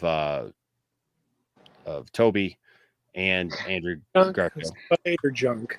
Yep, the spider junk. And then he had this to say. I would say a studio that has the letter S in it. And they were basically said to me like, I assume you thought these things were fake because you put your watermark on it. I don't expect that you would try to steal the Mona Lisa and then leave your business card behind for the cops to follow you. I'm like, yes, if I thought they were real. Here's the problem with that comment. It doesn't fly. That comment doesn't go well together because that's not a good analogy. The proper analogy would be, hey, you stole the Mona Lisa and you signed it. Right. Yeah. I understand what he's saying, though. I understand what he's saying, but it's a bad analogy, and that's the problem. Is that Campia is filled with bad analogies today, like really bad analogies today. He used to make an analogy that the Snyder cut. He used to say you had apples in the bag, but you didn't have. Oh my God! And it's like, why wouldn't you say an apple pie? Like what? Because the apples could go together to form a pie, but they would never form a watermelon. Like it was a ridiculous analogy. Yeah, but that's the thing is like what he did. Like I don't have whatever he said, whatever he did is fine. But like the thing that I really don't understand is you put you put your watermark on something that you didn't create just because you tweeted it. That's BS. Why? Because you want it, because the other one did 12,000 views. Like, so if you already know that your thing, you can already track it because you tweeted it, right? And when people retweet it, you already get that, right? So like if I post a picture, right, that's not my picture, but I just repost something, it's already going to have that original poster, right? That I'm the original poster, the OP, as it were. You put your watermark on it, that's a different level. I feel that's saying like I want to be recognized for this for some reason. And John Campia had no business doing that. He had no business putting his watermark on it, whether or not he thought it was real or not. And the thing is the fact that he put his watermark on it and thought that it would get around and do the rounds and everything and be seen shows me that there's probably more to that story than he's letting on. That like, well, just in case it was, something, I put my watermark on it. But you didn't create it, John. You didn't put anything on it. You didn't, or you put something on it. You didn't handle it well, I should say. And so that's my take on that. And like I said, I Joe, you saw me last night, man. I was defending him. I was right there with you. It was like, I still don't think it's a big deal. I still don't think that it's like the end of his, whatever John Campia's got. And I still say, I respect John for what John has done. John inspired me. John inspired many others that you guys probably watch on a daily basis that probably would not even be in this space talking about movies, talking about whatever, if not for John Campia and what he meant to the early days of movie talk on this platform. That being said, I feel sometimes he needs to check his big head at the door. And I would tell him that, like, even, like I've had Robert Meyer Burnett here. So I'm one degree of separation, right? Like, if ever I talk to John and, like I would say it nice. I don't think John's a jerk. I don't think that John's a bad person at all. I know there's people who absolutely, they just love to hate John Campia, which I don't understand. I don't understand it either, man. Well, I do understand it. Okay. Here's why, Joe. I'll tell you why. And here's why I understand it. Because if John Campia gave his opinions just as, hey, this is my opinion. And he does sometimes, right? Sometimes he's just like, hey guys, this is just my opinion. What do you guys think? Whatever. But then there's anything that he's pressed on, like, for example, the Snyder Cut. Let's take that, for example, right? The Snyder Cut. John got belligerent about the Snyder Cut. And also, and I know, Joe, that you don't like the Snyder Cut, but this is like, regardless of whether you like the Snyder Cut, like it, don't like it, whatever. John became belligerent about the fact that, and went on the offensive, yelling at people about how they were basically dumb, that like they didn't know what they were talking about. They don't know how Hollywood works, but he does. He's got the knowledge, right? And that's where I part ways when he starts doing stuff like that, because he's done that about many different things, right? So a lot of times his takes are very possible, right? And if he just came out with the idea of like, hey, I don't think it's going to happen, guys, this whatever. It's when anybody, not just John Campia, but when anybody goes on the offensive and starts being belligerent about something, that's where they lose me. And John has done that about a lot of things, Joe. And I think that's why people, I'm not saying it's good, bad, and different. And I don't understand why people are so worried about John Campia that they attack him, for everything. Like they just for being, like, they just don't want John Campia to exist. But John Campia's got a huge following, right? And I think there's some people, like, when they start talking about money and stuff like that, look, there's some people who are just jealous of John Campia. That John Campia, they don't like the way John Campia handles his channel. That's fine. Don't worry about it. Right? Like that part I'm not worried about, right? Like I don't care about that. When people ask me why I go after Doomcock, there's people who still to this day think that I just go after Doomcock because, like his channel or his money or, that he gets for doing stuff or whatever. That's not at all. I go after him because he's lying to people. And he's poisoning the well. Exactly. He's hurting fandom. Exactly. He's hurting the fandom. That's why I go after Doomcock. With John, I really don't care. Like John's being a businessman and he's maximizing it. And look, as long as there are people who look at John as being an expert on stuff, him collecting money, whatever, for his wisdom. Now, look, you and I may disagree. And I'm not talking about you, Joe. I'm talking about people watching this right now. People may disagree on whether or not he's an expert on everything, right? But I do feel that he does have a good knowledge of a lot of things that people don't want to give him credit for. That's where I will defend John and say, hey, you know what?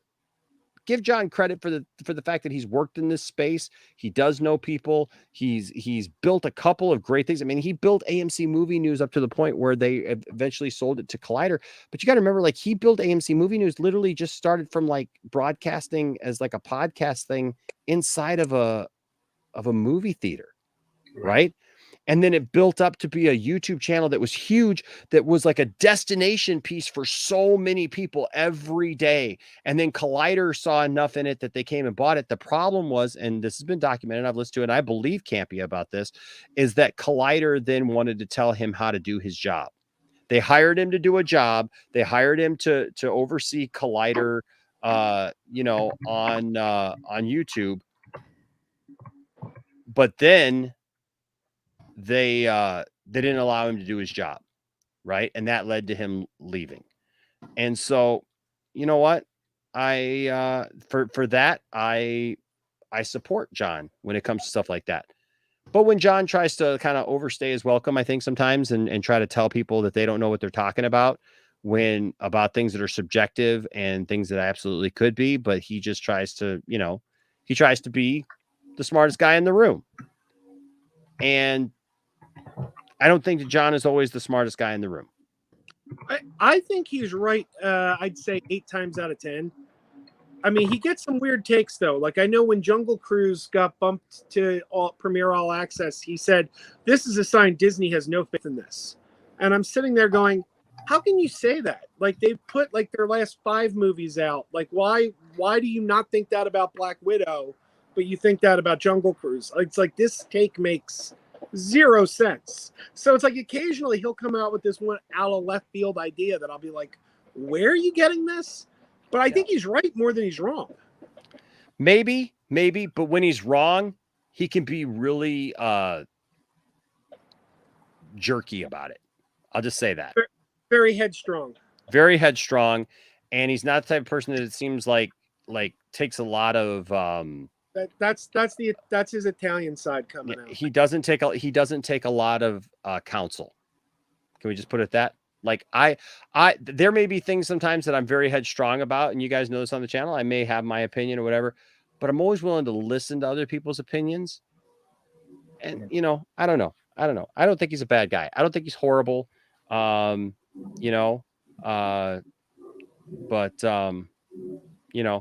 I think that there's some things there that he could check. Anyways, we've gone for almost 4 hours, and I'm ready to chill. I think I'm gonna run to the chiropractor real quick and get adjusted. So there you go. Yeah. So get cracked in a major way. So thank you, Joe, for coming back. Appreciate you coming back, bro. And for showing us parts that I'm sorry, what did you say? I can get another close up on my crotch if you like. That'll be streaming shortly. You know what? I think we're good with the crotch. Yeah, I think we got all the crotch footage we needed from Crazy Joe tonight. I think we did. But we do appreciate it. So thank you. Thank you. Thanks, Austin, for being here, man. Appreciate you. Yeah. Of course. It's always a blast. Absolutely. Why don't Steve is in my area. So it's Steve. I've been going out to Davison, man, to Dr. Stone out there, man. I tell you what, awesome stuff. Austin, tell them where they can find you. I know you got a bunch of new stuff going on, man. Tell them where they can find you.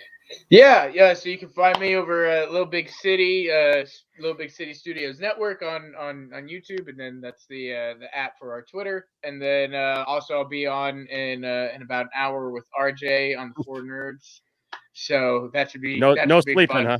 No sleeping today for you.